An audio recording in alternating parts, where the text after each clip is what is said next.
I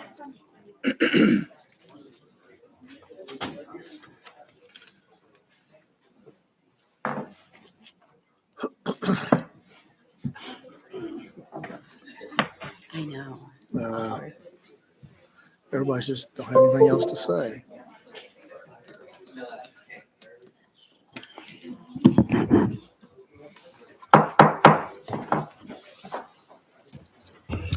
Call the Broken Arrow City Council meeting to order. We have an invocation by Pastor Rich Maganero. Okay, this is going to be a good one. It always is. It's the last meeting, right, of the year. Yeah. I'd just like to say Merry Christmas to everybody. Merry Christmas. Okay, here we go. Father God, we ask for your presence in this council meeting. As our city is growing in so many ways, please bring your grace, wisdom upon our leaders. Will all the decisions that our councilors are facing, may the challenges be overcome by hearing your voice. And most of all, your peace within their hearts can help them with any decision. As we are getting ready to close out this year and start another, please give this council fresh vision. Please give our city manager wisdom and understanding. We know that unity brings progress. Progress brings fruit. Please help all those who make up our city leadership keep unity so the blessings will flow. We look for your protection over all our first responders, city workers, staff. May your favor be upon this city. May your love be seen in our city, and may your light dispel all darkness. In the name of your Son, the reason for the season we're celebrating this Sunday. Amen. Amen. God bless you guys. Merry Christmas. Thanks for all your hard work. Thank you. Thanks, Rich. All right. Roll call. Ford. Here. Udi. Here. Parks. Here. Gillespie. Here. Wimpy. Here. Please stand and join Counselor Udi for the Pledge of Allegiance. Attention, salute, pledge. I pledge allegiance to the flag of the United States of America and to the republic for which it stands, one nation under God, indivisible, with liberty and justice for all. Thank you, Scott. Are there any items to be removed from the consent agenda? Move to approve the consent agenda. Second. We have a motion and a second. Roll call.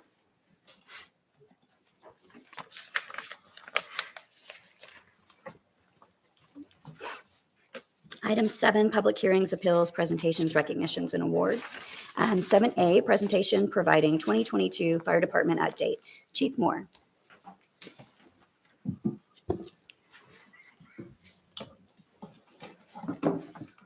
Set a little timer here. The gentleman back there said when the red light goes off, I have to quit speaking. So I'll be paying close You have attention. 3 to that. minutes. Yeah. Mayor, Vice Mayor, Council, thank you for this opportunity and thank you for the time. I love any opportunity to brag about our fire department and the great work that the men and women are doing on the front lines. And I'd like to express my appreciation to be the Broken Arrow Fire Chief and work with such an amazing team, from Mr. Spurgeon and Mr. Stevens to many of the gentlemen that we have in the audience from our command staff who work every single day to make sure those on the front line have everything they need to be able to go out and serve our citizens day in and day out. So this evening, Mr. Spurgeon asked us to put together this presentation. At the council's request, we talked about some of these things in February or earlier this year. And so tonight we're going to go back over some of those things. When we did this earlier this year, it was based on the 2021 information, the 2021 data. And so tonight I'm going to kind of give an overview of that and go back through some of that and give an update on where we are at 2022. I think I'll answer a lot of questions as we go through, but if you see something you want me to stop, and then I'll obviously answer any questions you have when we get to the end of the presentation. But tonight the plan is to talk about the trends in call volume. And because we have a much larger audience, when we met earlier this year, it was just us, but I may go into detail a little bit on some of these things so that the viewers, the public who may be watching, understands what I mean when I say call volume or unit hour utilization. And when I talk about mutual aid, what exactly that means for our community. And I'm going to talk a little bit about Squad 8, and that is also something you hear me talk about is our peak hours unit. And so we'll talk a little bit about that and give you an update on where we are. And then one of the questions that's always asked is, how are our staffing levels doing as we watch public safety struggle across the nation to staff police and fire departments? How are we doing here in Broken Arrow? And I'll go into that. And so much of this is an update from what we saw earlier this year. That presentation we gave earlier this year, we also had the opportunity in April that we rolled out and gave to our union leadership, and then we distributed to our membership. And this program that we have tonight, due to the efforts of the great team that I have, we put this together, and the command staff, we went over it with them last week. And then Friday, we got to meet with some members of the union and also present this to them. So they've had a little bit of a sneak peek to make sure that it all is what we're trying to represent tonight. I will say this, that when we did this previously over 2021 numbers, we had a full year's worth of data. We're only 11/12 of the way through 2022 here. So we've made some calculations and estimations based on what we believe we're going to see here in December. And we're seeing that those are pretty close as we began to work on this presentation a couple of weeks ago. And now we're a couple of weeks into December. But most of the data in here is going to be 11 months worth of data, calculated out to figure a full year's worth of that. Also, I have to give a great deal of appreciation to our police department's communication team. The information for all of this comes from our computer-aided dispatch system. And that is a product of our dispatch team under the police department. So all the information that is provided in here, the raw data, comes from the CAD system. And you may remember we implemented a brand new CAD system in September. So we have 9 months of information from the old antiquated and mothballed system, and now 2 months of information from this system. So we expect there to be some small anomalies, but nothing that's going to be statistically significant as we go through. So first, I'll start with talking about call volume. Call volume is a real simple measure that we use to kind of measure the department's overall workload. And this is a concept. It's pretty easy to understand. It's pretty easy to explain and attain. Every time our firefighters go out of the fire station to make an emergency response, whether it's for a fire or it's a flash flood or it's a medical emergency, that is one call. And we total those up throughout the year, and that makes up our call volume. And so it's real easy to measure, and we use that to show, it's one measure of how busy and what's our workload of our firefighters and what does it look like the community is doing. As the community begins to or continues to grow, we're doing a great job with growing our community. But as that continues to grow, we should see this call volume continue to increase. And we talked earlier this year that we had about a 32% increase in call volume between 2018 and the end of 2021, with a dramatic increase of 21% just in 2020 to 2021. So a huge increase in our call volume occurred in that last year. And based on that, we actually made predictions that we would be at about 17,600 calls at the end of this year. Well, hindsight's 2020, and now looking back, we can actually see that we remained relatively flat. And of course, we've got a couple weeks left here, but we're right around that 15,700 mark, 15,600 mark. And so we believe 15,900 is going to be about where we end up this year. That's 15,900 times that our fire trucks or ambulances responded to a citizen in need for some sort of emergency or some sort of situation in town. And so this year we've actually been relatively flat. We now can look back and see that 21% far outpaced our normal growth rate of about 5.5% a year. So this year we actually are seeing what I would call a correction in the data. And so we've incorporated that into here and done new projections on where we think we're headed. And for the benefit of the public, let me digress here and explain why this data, these graphs, and what we call prediction models are so important to the fire department. And this is super important. As the fire chief, I will always want and be glad to accept more firefighters, more fire stations, more ambulances, and more fire trucks. I'd love to have a fire station in every neighborhood in town. And if we had an infinite amount of money and the city chose to do that, we would scatter them around town the best we possibly could. But we know and we understand that there are limited financial resources within the city and multiple things competing for those funds. And we believe we strive in Broken Arrow to be fiscally conservative and make sure that we're deploying and hiring and staffing in a way that is sustainable for years and generations to come. So with that kind of model where we are directed to live within our means, we believe we have a responsibility to try to set up the highest level and the greatest level of service given the available resources that we have. And that's where data and this prediction tools comes into play. We use data and graphs and these raw numbers to try to determine where the greatest community need is, where's the greatest need for our citizens, and deploy in such a way. Not just our annual deployment, but we use this on a daily basis to make decisions on what truck should be where, what type of truck we should have in service. I'll give you a good example. Earlier this year, we had drought conditions and we had high fire danger for wildland and grass fires. So on those days, we knew that it was more prudent to have more wildland firefighting trucks in service than ambulances. While we had a high need for ambulances, we took the personnel off of the peak hours ambulance or off of Squad 8 because we had the ability to do so. We took them off and we put them on a brush truck. So depending on, like later this week, we have snow conditions. We may reallocate those personnel to the trucks and the apparatus where they're needed because we're nimble and agile and we're able to put our people where we think we need them, even on a daily basis. So we use that data to make hiring decisions, purchasing decisions, staffing and deployment decisions. And in February, we made the decision to temporarily stand up that extra ambulance, Squad 8, and I call it the peak hours unit. And we call it the peak hours unit because we stood it up just during the hours when our citizens need it the most. And at that time, we predicted, based on headed to what we thought might be 17,600 calls this year, we said it may not be long before we actually need squads 9 and 10. And I've said squads a whole lot, and I know you know, but for our viewers, squad is an ambulance. We call them squads. But for an ambulance, we thought we might need squad 9 and 10.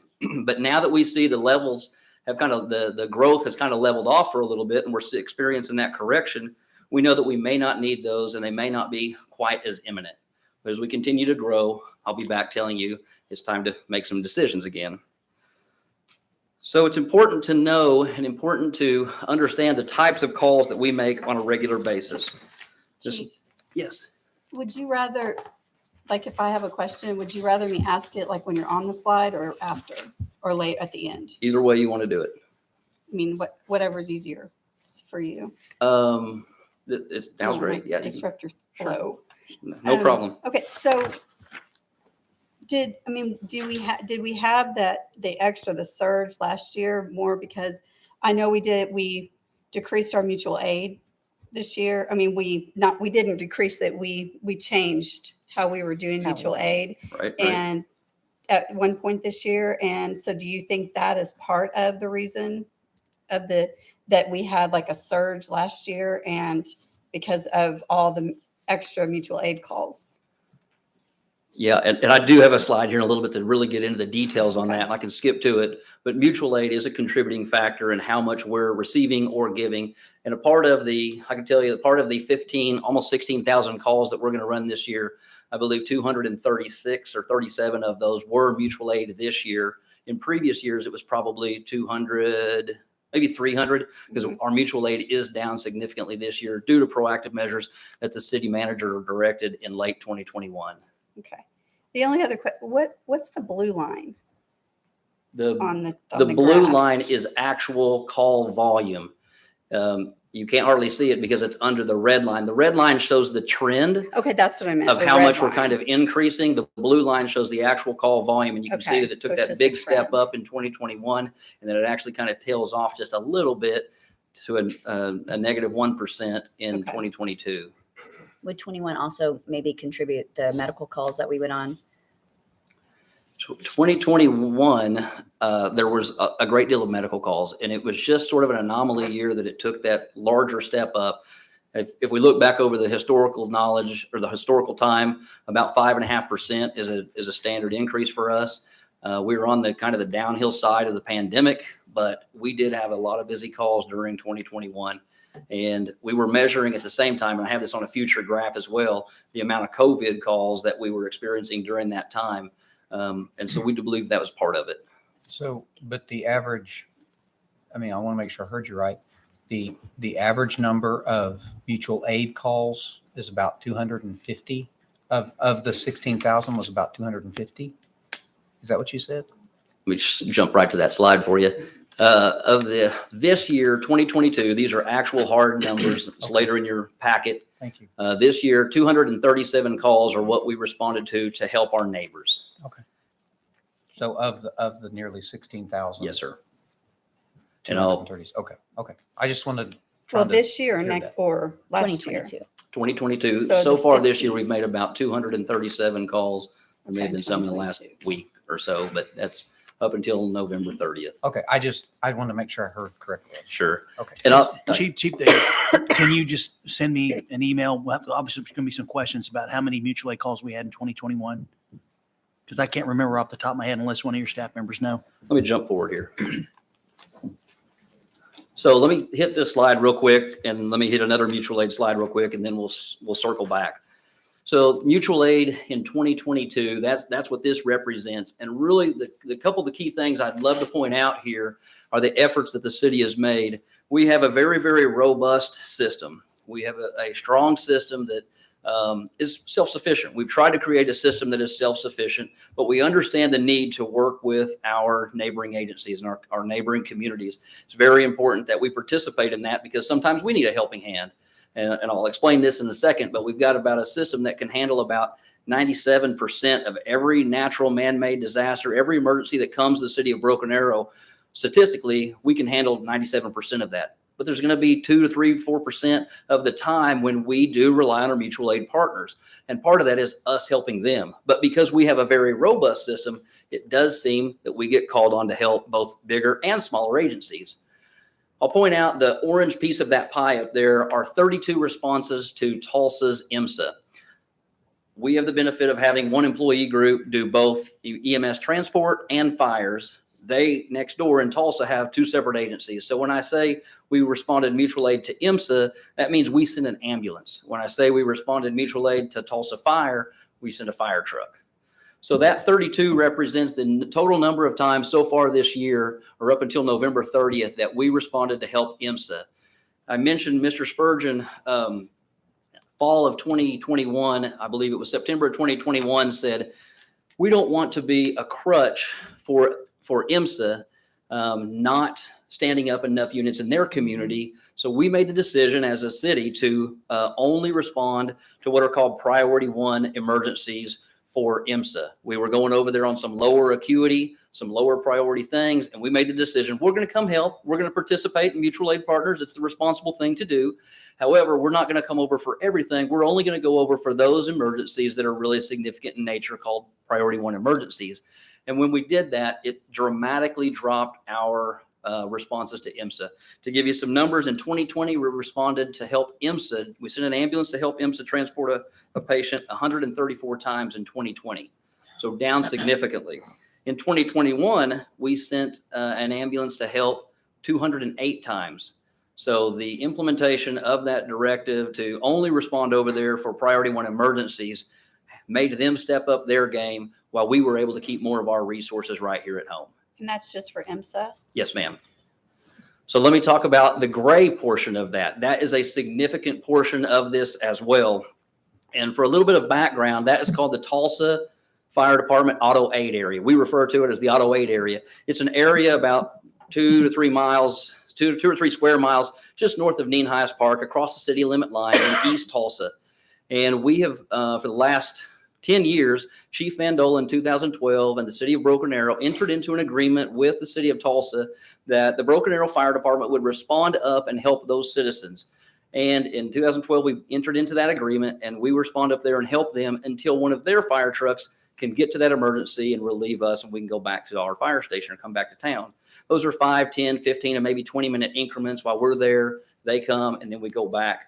Well, I'm glad to say in 2018, Mr. Spurgeon and I brought to the city council a revised agreement in 2018. Some of you were here and may remember, we renegotiated the terms of that original agreement with some long-term goals. First goal, this first short-term goal was to reduce the number of times that we were responding over there. And we changed it from all emergencies, again, that we were going over to help the fire trucks, Tulsa Fire.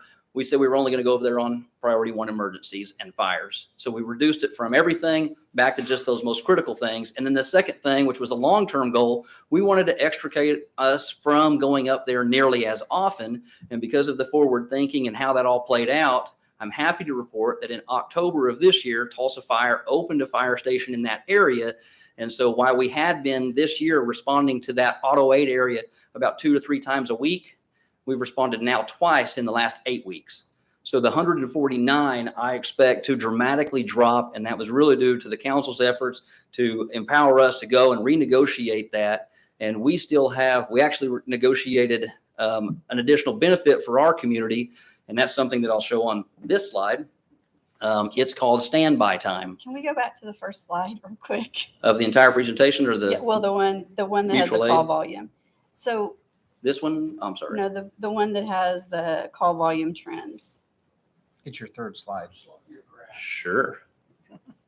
It's the one you were on before you went to the mutual aid. Okay. That one. So, okay, so I did, a question that I have that, and because as you know, I talked to some of your firefighters, a lot of them. And so in 2016, our call volume was at 10,722. Yes, ma'am. And I don't know the number, but how many apparatuses did we have then? I mean, because what my understanding is that right now that I don't even know if we have 2 more apparatuses than we had then in 2016. And now it's 2022 and we're at 15,902. And so I just want to make sure, like, what's the difference? Like, how many trucks do we have? How many apparatuses do we have in 16 and how many do we have now? Sure. I might have to. Because I phone know a some friend. of our stuff that we've got ladder trucks have replaced whatever. Right. So. How many in service? I think what you're asking is how many daily fire trucks were responding to calls. And at the time in 2016, and we made some changes in there and brought on more staff and added some fire trucks. And I don't remember the exact time frame, but at that time we had 6 ambulances, and now we have 7 or 8. And at that time, I believe we had 7 fire trucks, and now we have 8. So we've essentially added an 8th fire truck and 1 full-time ambulance. And what we've got is a peak hours unit for a secondary ambulance now since that time.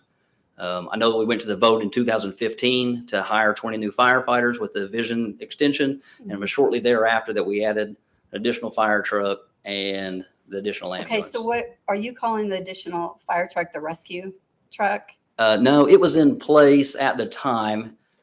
We'll have to jog my memory here. It was in place at the time, but we opened Station 7. And so between 2016 and 2018, we actually opened Station 7 with 7 fire trucks or 7 companies, 7 groups of individuals on trucks that could respond. And then in 2019, we added the rescue back into the fleet that took us back to 8, or took us up to 8 for the first time ever.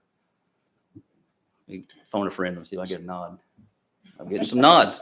The calls, that includes both fire calls, like fire or rescue. And Everything we it also do. includes ambulance calls. Yes, sir. So, I mean, that's the full everything. Yes, sir. How much of that is ambulance versus how much of that is fire? It's that right there. Did you Oh, get a presentation preview?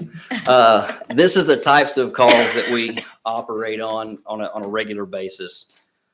Was there any more questions on the prior slide before I move on? So what, yeah, I just want to make sure. So you're saying we have 3 more apparatuses now than we did in 2016. We have 1 additional fire truck that we've added since 16, and then we have 1.5 ambulances, because we had 6 ambulances and we have now 7 full-time. But for the last couple of years, we've also had the peak hours unit, which is an additional 8th ambulance that operates. But did we already had that. We just weren't now we have an 8th ambulance that is part-time. Yes, ma'am. Okay. 12 hours, 7 days a week, 5 days a week. 7 days a week, Okay. or just as often as we can staff it. Okay. Is it what you'd call PRN Yes. on an as-needed basis? Yes. Yes. We call it peak hours because that's when we've identified. I'm And sorry. I'll show that. in a I was second. married to a nurse for 25 years. Yeah, Everything's and- PRN. My nurse in the audience has had to explain to me a few years ago what PRN was. So this, while we are called the Broken Arrow Fire Department, this shows our actual call volumes and the types of calls that we respond to on a daily basis.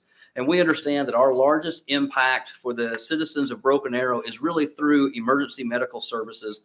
That's what EMS stands for.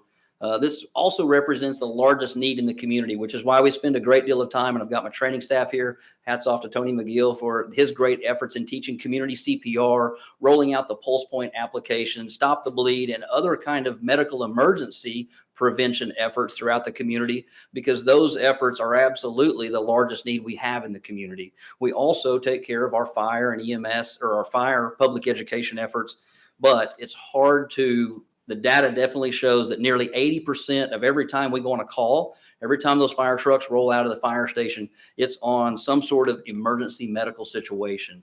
And again, the data that we're using here is to help us predict where to direct our resources, where to direct our staffing, and what trucks and so forth we need. And so it's important that we remember that as we look towards what we're planning in the future. All of these are planning tools.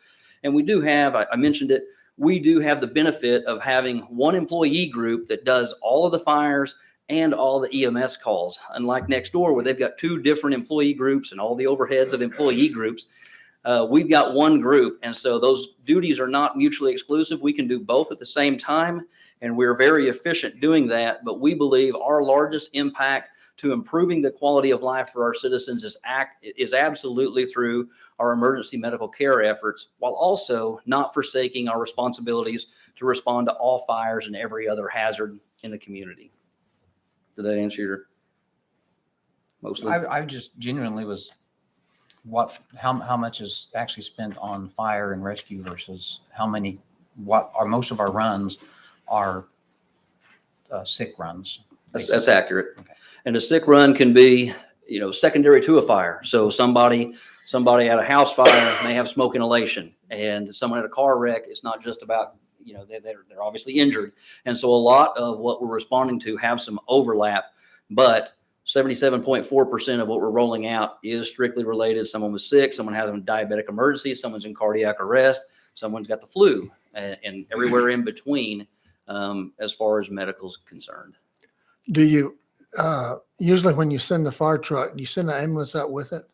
It depends on the severity of the call. That's a great question. And depends on the severity of the call. I talked about priority 1 emergencies. A priority 1 emergency, I'm just going to give you an example, might be a cardiac arrest.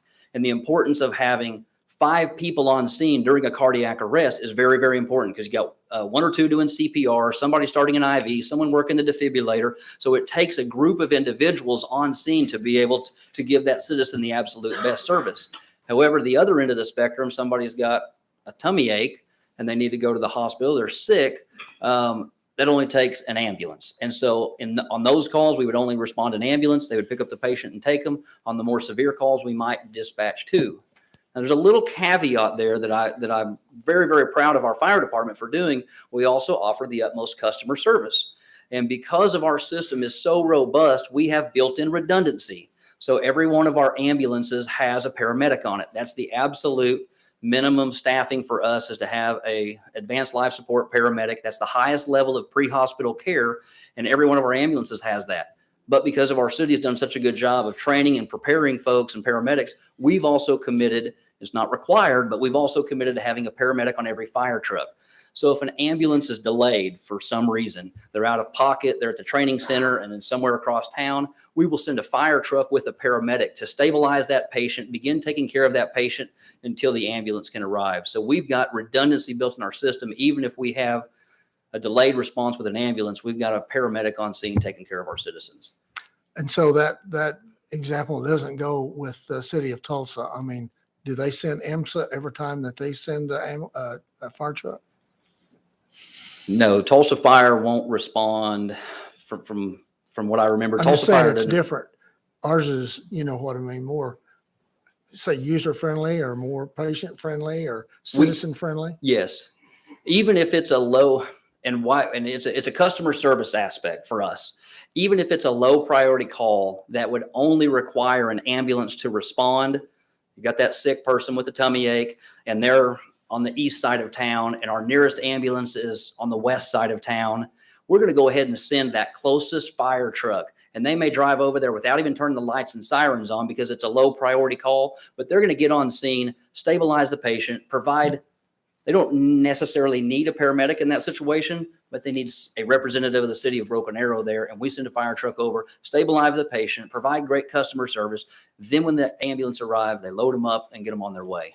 My understanding is that every fire truck is equipped with all of the same life-saving equipment that an ambulance has, except for the cot that transports the patient. Is that correct? That's correct. The primary difference is the ability to transport a patient, but they have the tools and the equipment on the fire trucks to be able to provide that Which is how level of we're care. able to actually administer medical care to more than the 8 people the ambulance can address. That's correct. It's a great level of redundancy when the system gets, and I'll show you here in a second on this next slide, the ambulance become taxed at a rate 3 to 1 over the fire trucks. And so when the ambulances get taxed, the fire trucks are there to bridge that gap. So when Johnny was asking about Tulsa, does Tulsa not have paramedics on their fire trucks? Some of them, it's not Okay. all of them. When I was there a decade ago now, they had, I think 10 trucks in town, 10 ALS, they call them 10 ALS trucks or 10 paramedic trucks spread across out of their 50 trucks that they had 10 of them, I believe. And I don't know where it is now. I think but it was less than half. Because I know this was an issue, and I mean, I think it's better, but because we didn't have enough paramedics, I mean, we're working on getting more paramedics working in our department. There was some fatigue going on because so people that maybe got called in weren't wanting to work because, the paramedics were getting called back. The guys, gals that are paramedics were the ones getting called back the most because they had to be on a truck all the time.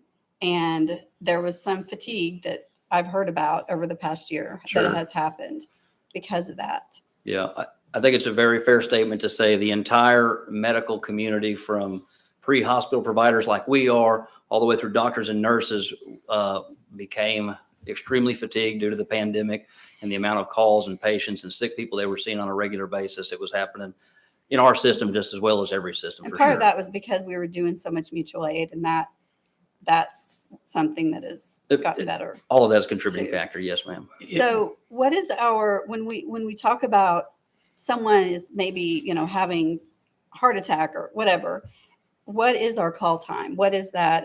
What is the standard that we should be adhering to get from our station to, wherever somebody is in need? We've worked, well, there's 2 things. There is a standard out there called NFPA 1710 that provides a standard for fire service. It's not been formally adopted by the city, and it would take a great deal of finances and resources to attain that. And again, as the fire chief, I would love to have the finances and resources to do that. But So when we what is that? it's a National Fire Protection Association standard for staffing fire departments. Mhm. It's the staffing standard for fire department staffing is the name of it. And it's robust, and it calls for very specifics on a lot of different things, from response times to dispatch times to the actual number of personnel per every apparatus. Mhm. So it would be a large climb, and we are proactively working as a fire department to achieve the portions of that standard that are within our grasp. And the things that are outside of our grasp are usually financially related. Mhm. We're working to improve our dispatch times, the times that it takes a dispatcher to get us rolling out of the station. The G2 station alerting system that you guys approved here recently, the whole new alerting system for every station, that was another attempt to help get our firefighters out of the stations quicker, because that's where we can really make up time. But then the 2015 Ludwig report is based on that NFPA standard, and it recommended the locations for the fire stations to try to achieve that response time of 4 minutes drive time. So we've got the standard says roughly you got a minute to get dispatched. You have a minute for turnout, which means get your gear on, get on the truck, get out of the station and get responding. And then you have 4 minutes from wherever you're responding to get to the citizen in need. And so that's why we've tried to put the fire stations, Station 7, Station 3, future Station 8, those recommended locations from that Ludwig report are based on trying to reach every citizen within that 4 to 5 minute time frame, if possible. And it's based on a couple things. It's based on your cardiac arrest, how long can your brain survive without CPR, which is why we encourage citizen CPR, because citizens are there quicker. And then secondarily, it's also based roughly on the time with modern construction, how quick before a house becomes to a state called flashover, where if this podium caught on fire, it's going to burn for a little bit, but at 6 to 10 minutes, everything in this room is going to burst into flames. And we want to be there before everything in the room bursts into flames. And so that's why 4-minute response time, a minute to turn out at the fire station, and a minute to get dispatched is the NFPA recommendation. What are we now? We're What are striving to our comply times? with all of those. But we don't know what our times are right now.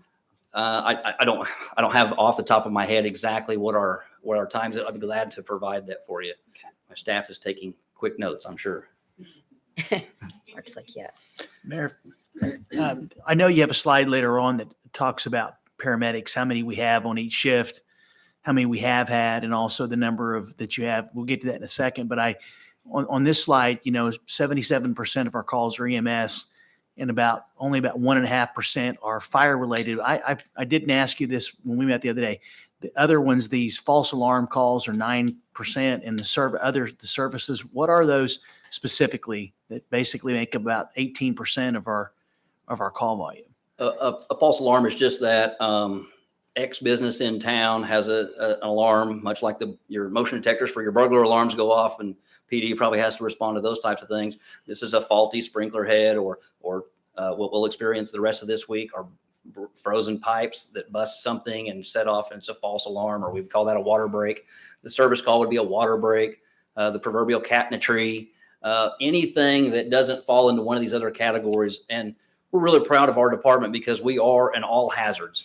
Any emergency, natural or man-made disaster, we're coming and responding to it. Short of a crime in progress, it falls under our umbrella.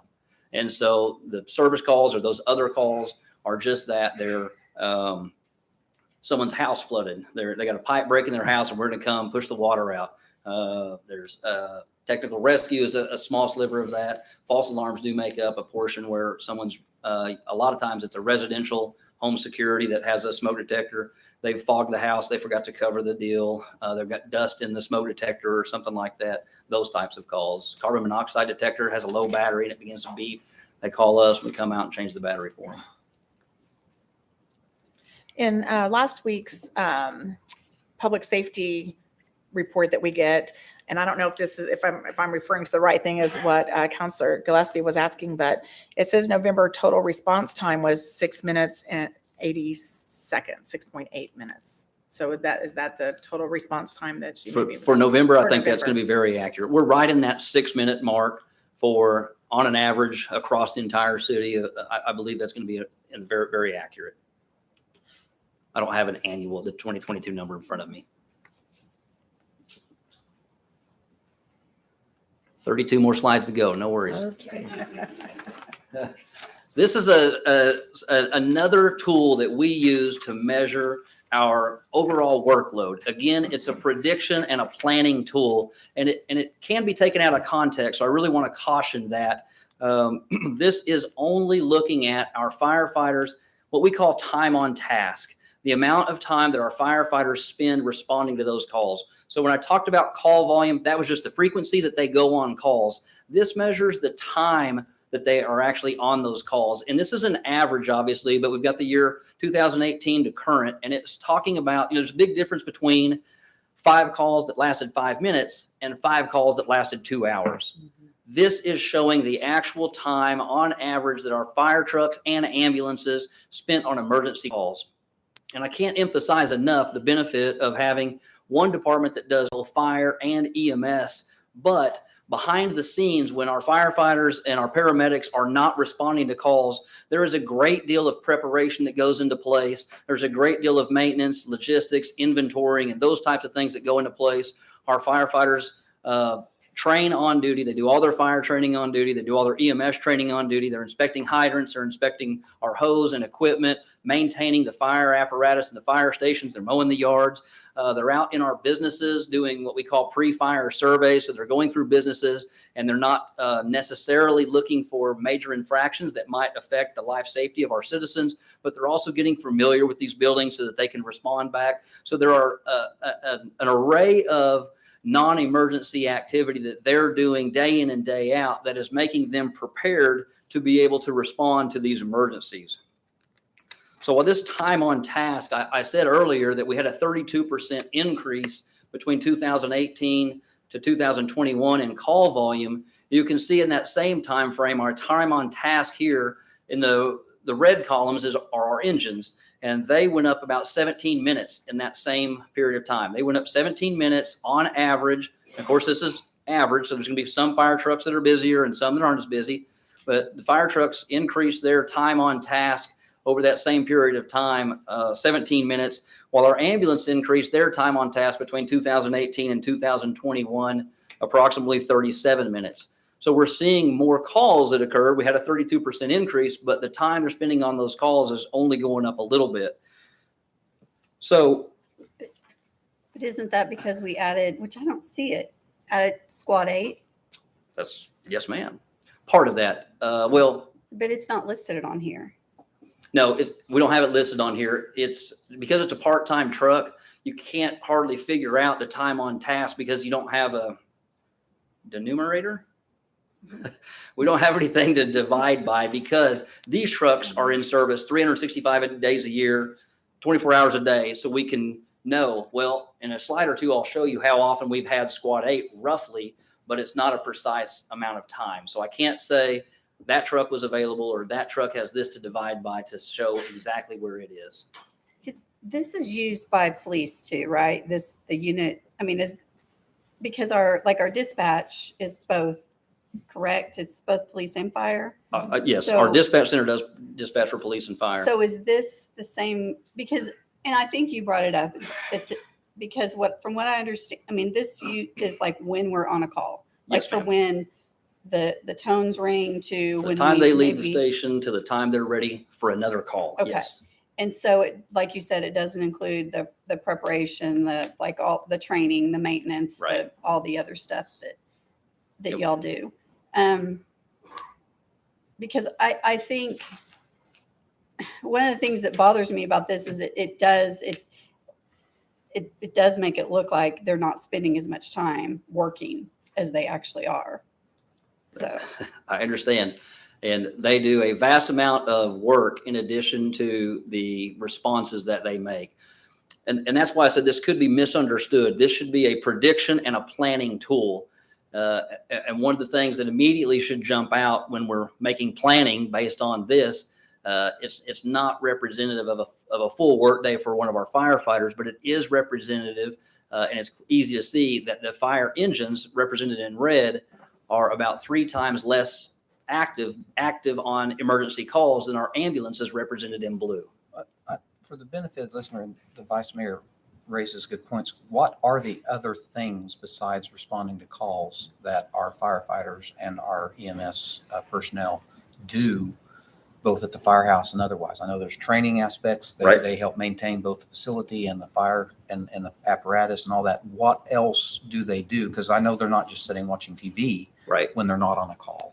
So everything from public education events, events in the Rose District, public education events, in the schools, interacting with children, installing smoke detectors that we talked about, pre-fire surveys where they're in the businesses, making sure that those businesses are compliant, testing hydrants on an annual basis due to our ISO requirements. We get out and test the hydrants. We test all the hose on our fire trucks, maintaining the fire trucks. Obviously, firefighters wash trucks, but that is a part of making sure that they're in a state of readiness and looking and inspecting all of those.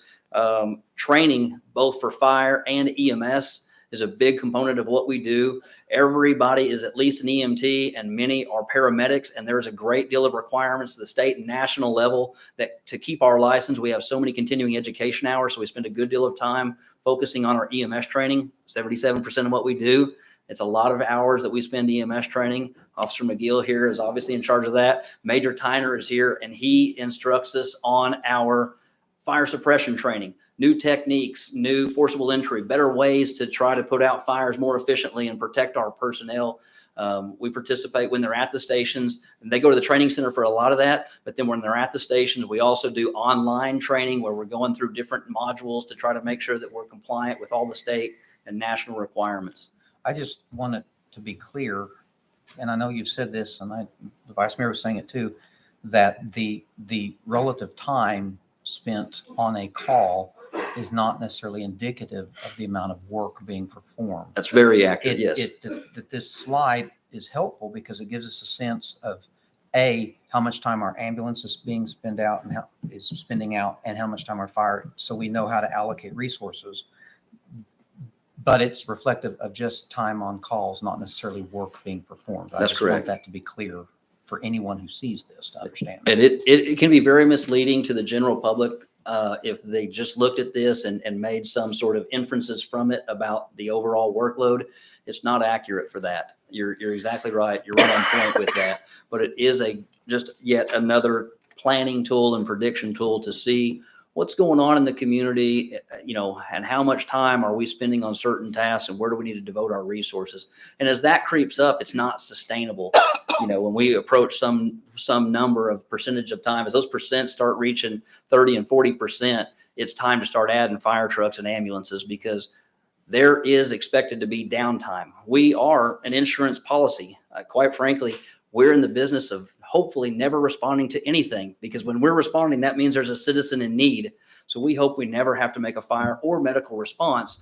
But as those percentages begin to creep up, we can't continuously monitor that. And so that's really what this is. It's a tool to say, are we managing appropriately? And as the vice mayor pointed out, one of the reasons that we saw a little bit of a decline in 2022 was, I'll give you a couple of reasons. One, our firefighters and our battalion chief, we've got Chief Roberts and Chief Schaefer here, our battalion chiefs, they've become much more efficient. Our firefighters are becoming more efficient. Our battalion chiefs are doing a better job. When they get alerts on their phones that we have 6 ambulances on call simultaneously, they go to work and they say, okay, what do we need to do to get ambulances freed up from a fire? What do we need to do to get ambulances out of the hospital? And they're getting them back in service quicker, which drives that number down. So our firefighters are in essence becoming more efficient and more effective, and they're getting back in service so they can make another call for our citizens.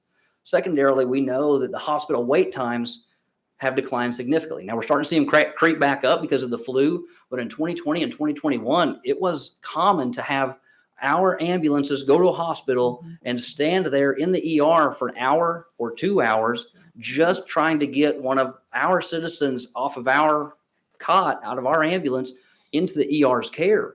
And those kind of times drive this up. And so we're seeing that. And then lastly, as the vice mayor pointed out, Squad 8 last year, we were distributing all of this over 15 units, 8 fire trucks and 7 ambulances. This year, we're distributing it over 15 and a half units. And that half unit truck, Squad 8, or that peak hours unit, is during our critical core time. And so we believe it's actually driving down the unit hour utilization of the time on task for everybody, because that extra ambulance is helping the other ambulances get back in service quicker. They're not making quite as many calls. And the engines who go out and respond when an ambulance isn't there, they may sit there for a little bit waiting on an ambulance. Well, with that extra ambulance there when we need it, the engines are actually able to get back in service quicker. So it drove down, it did exactly what we'd hoped it would do. It drove down the amount of time that our fire trucks and ambulances were committed to scenes.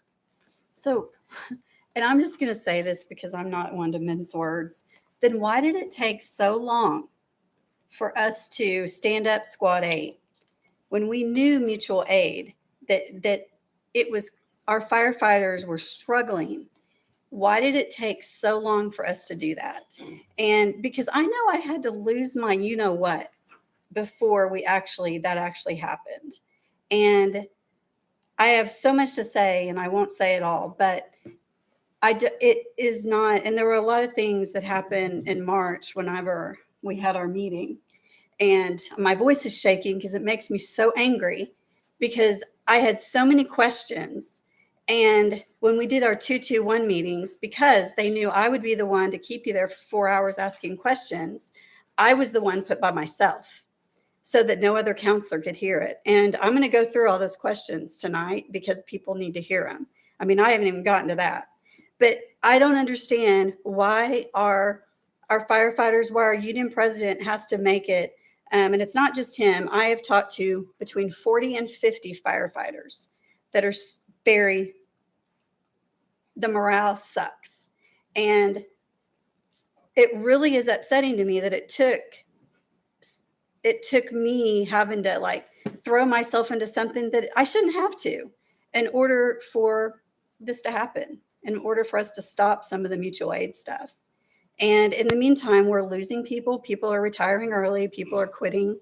And I mean, you might not think morale is important, but it is. And I know you don't because you said that recently to some firefighters. I don't remember making that statement. I Well, do you believe did in a morale is meeting important. just this week, and somebody told me that was in the meeting. So Okay. I don't guess I fully understand what you mean when you say, why did it take so long to stand up Squad 8? It's accomplishing what it was intended to do, but I don't guess I understand what you mean when you say, why did it take so long to stand it up? because I mean, I asked and asked and asked about it. I mean, I've asked for this meeting since March. I've asked for you to come and do a presentation, and I asked at our meeting that day, and I finally had to just keep asking, but I don't know how else to say it. Why? I mean, it took a long time for us to. I mean, a year of. I mean, look at the huge call volume increase, and most of that was because, and a lot of it was because of mutual aid that was not that wasn't whatever priority one, that we didn't have to be doing. And when we had firefighters that were worn out and struggling and asking just like, if we can just stop with the mutual aid, because it did what they said it would. It decreased their fatigue. I mean, there's still a lot going on, but I mean, it did help with that. So Well, and I apologize if there's a misunderstanding, but we stood Squad 8 up originally in 2020. That's right. Right. And Well, then but we it stood came it up back again up, in but it 2021. wasn't- but the mutual aid part is what I'm talking about, us taking away mutual aid, because we had to have, I mean, that because of all, I mean, I feel like we needed the Squad 8 at that time because of COVID and those things. But when we started looking, they started realizing, okay, we're doing calls of mutual aid just to transport people and sit in a hospital for an hour and a half. Then when we started addressing that issue, that's when our call volume started going back a little bit more to normal. And I think at this point, many have just kind of given up on the morale part, but it is what it is, I guess. I'm confused. I'm confused too on the, Mutual.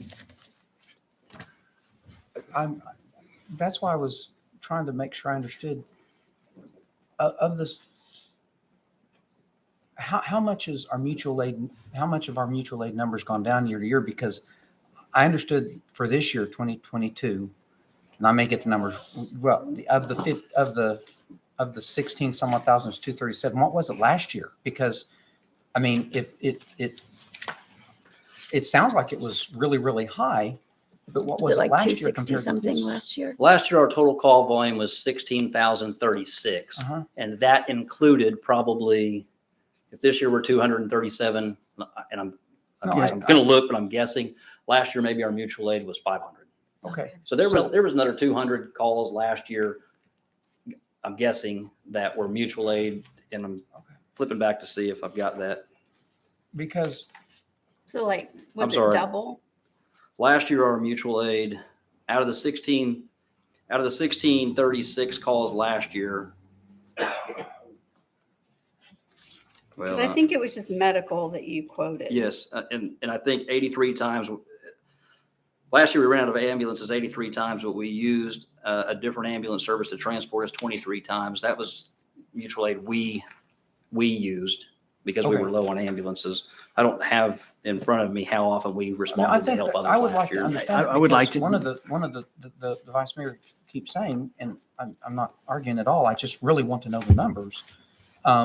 That mutual aid was a huge component of the problem, and what I heard or thought I heard was that of 16,000 calls, there were 400 or 500 mutual aid, which is a lot, but of the percentage of calls made to our citizens, it's relatively small. So I'm trying to understand how big of an impact the mutual aid issue is, because if it's that big a deal, then I think it's fair to ask why didn't we address it sooner? But if percentage wise, I'm trying to understand how big an impact that has on our firefighters and our EMSA and our EMS personnel, so that we can make sure we monitor that going forward, certainly. I think it was mostly because of paramedics, because we had our percentage of paramedics that were having to be called back in, the fatigue was happening with our paramedics so much. That was the issue. Because since we have to put a paramedic on every truck, I mean, we don't have to, I guess, that is our standard. They're the ones that's my understanding, right? They're the we have a paramedic on every truck, Yes. fire truck that goes out. Yes. So when you multiply that by all the shifts and whatever. And I've got a have graphic we started here in a a second. program to increase our paramedic personnel so that Yes. we can address that? Absolutely. Let me jump to that. So we have a I minimum mean, I thought we staffing. had. I Yeah, saw we have it, a but minimum I'm- staffing of 40 personnel every day to make the city work under our current deployment model. That's 8 fire trucks, 7 ambulances, and 2 command vehicles. And we're mandated, our agreement with the citizens and with the union is to have 7 paramedics at a minimum. We have to have 1 for every ambulance. However, we've also committed to try to make it our goal to always have 1 for every fire truck. So if you look at this is our firefighter paramedics, which is a rank, and they're the individuals who operate the ambulances. They're the individuals who operate the ambulances, and we need 7 of them. And the A, B, and C represents each shift. So you can see that we almost have 3 times as many as we need for each shift.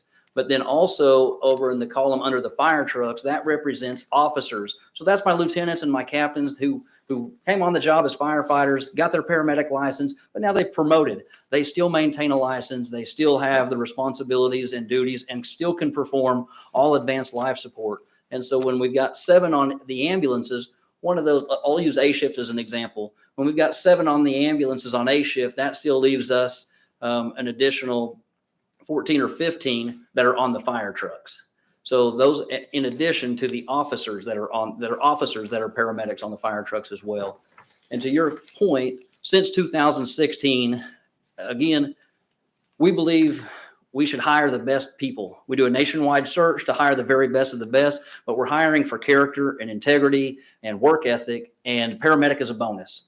We're not going to hire somebody who's not a great employee just because they're a paramedic. We'll train those individuals. We can train people to be firefighters. We can train people to be paramedics, but we want to hire the best of the best. So since 2016, we've trained 25 paramedics. We currently have 7 in school right now. Let me flip to that page, make sure I've got my stats right. We have 7 in school right now, and then an additional individual starting paramedic school January 1st. And then we have 6 already signed up, kind of in the queue to start next fall. So we've trained 25 since 2016. We have 14 more in the queue. By this time next year, we'll either have completed or be completing their paramedic training. And so that's going to add to those numbers. And then I believe we start an academy class of 12 individuals in January of next year. 2 or 3 of those are paramedics that are fully ready to go paramedics, and a couple more are partial way through their paramedic training. So we're always training paramedics on a regular basis. I would like, Chief, I'd like to understand, I guess from 16 on, the relative amount of mutual aid calls versus the full amount of calls we made. I'd like to have those numbers and understand what that is, so I can understand what dropped. And because if that's playing a role in morale, then we need to monitor that and address it if necessary. But if it's decreasing and there's still morale issues, we got to figure out why there is. And with some of that because staff was reduced, but staffing is back up. So I think that's the real answer.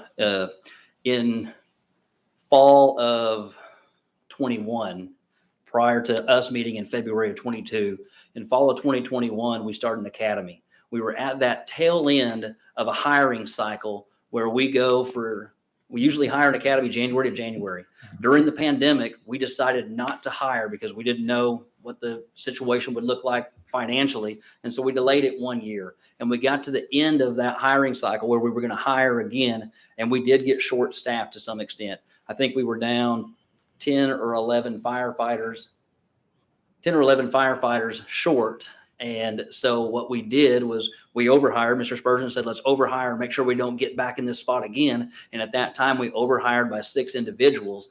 And as we rolled them out, it corrected the issue that Vice Mayor has referred to, where folks were getting burned out, and they were having, and our system for having people come in and work overtime is a little biased towards overuse of the least senior person, because the least senior person has to come in, but the least senior person on Monday is still the least senior person on Wednesday. So if we needed a mandatory person and that person worked on Tuesday, their normal day was Tuesday, they may have got forced to work Monday, then they work Tuesday. Well, they're still the least senior person come Wednesday. And we tried to make some changes to that. But again, when we hired the academy class that came out in February of this year, it corrected all that problem of extreme firefighter fatigue. And now we're seeing, as a result, you can see our overtime budget is down significantly compared to where it was last year. Because when we get short, when we get short on people through attrition and retirements, we just have to have more people work overtime. The overhiring of 6 that the city manager had us do last October, that we're doing again in January, has really solved that. And I can show you that on a slide as well, where to have this truck, this peak hours unit, from February 15th to November 30th, we only had to hire persons to come in on overtime 59% of the time. So what that means is 41% of the time, we had a sufficient number of personnel, 2 people. I said minimum staffing was 40. We had 42 or more persons come in 41% of the time since February. So the city didn't incur any overtime in that 41% of the time to have that extra unit. Had additional staffing, and that was a large result to the overhiring that we did. And that has kept us from having to use mandatory overtime and hadn't put us in that extreme fatigue. So that 59%, we did have to hire one person, had to have somebody come in on callback overtime. It may have been 1 or 2 persons come in on callback overtime, but we incurred some sort of expense there. But if I were to show that same graph the year before, we were bringing in 2 people every day when we got to 10 people short.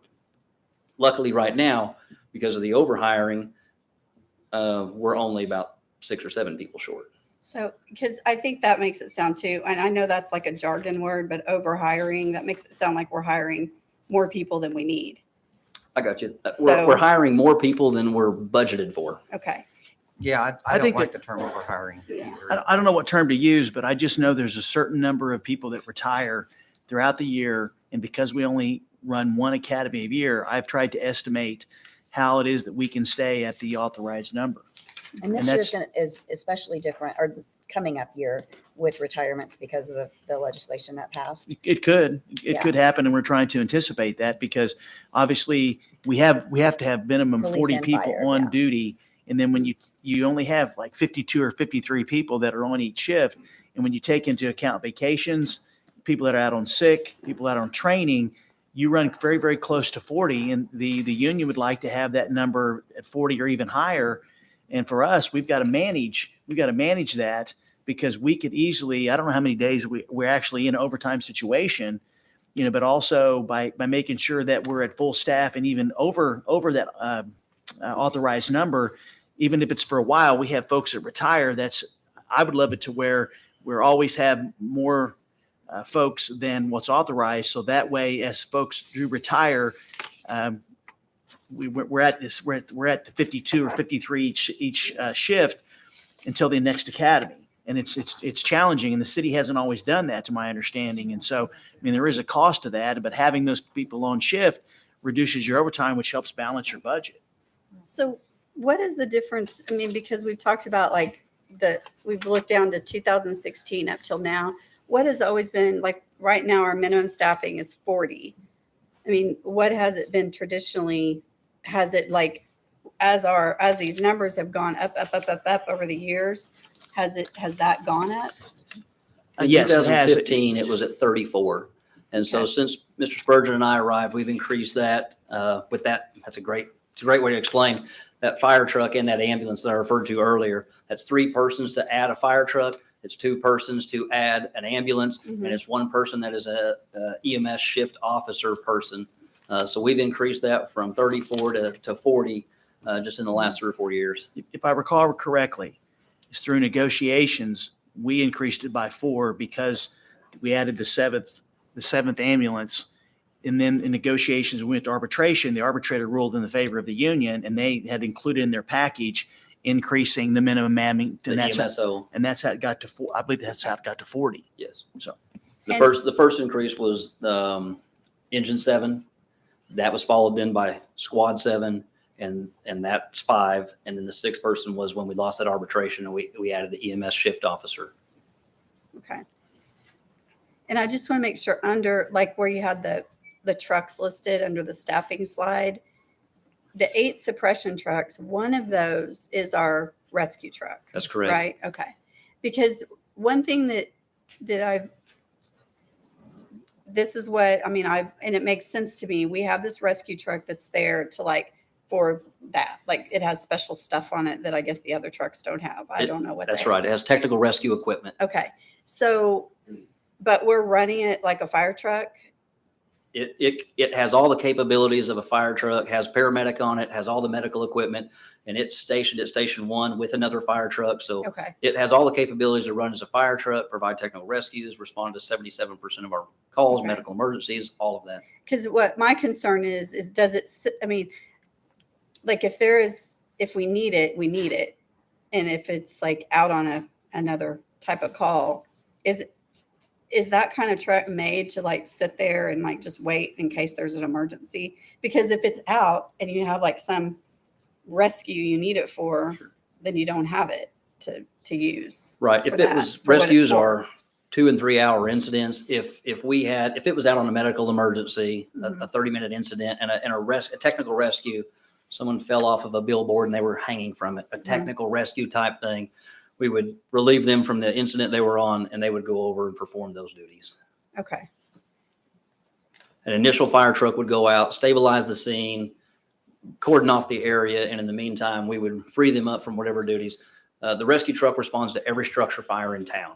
If a technical rescue came in while they were on a fire, we would relieve them from the incident they were doing, find someone to cover whatever task they were on, whether it was search and rescue or whether it was fire attack.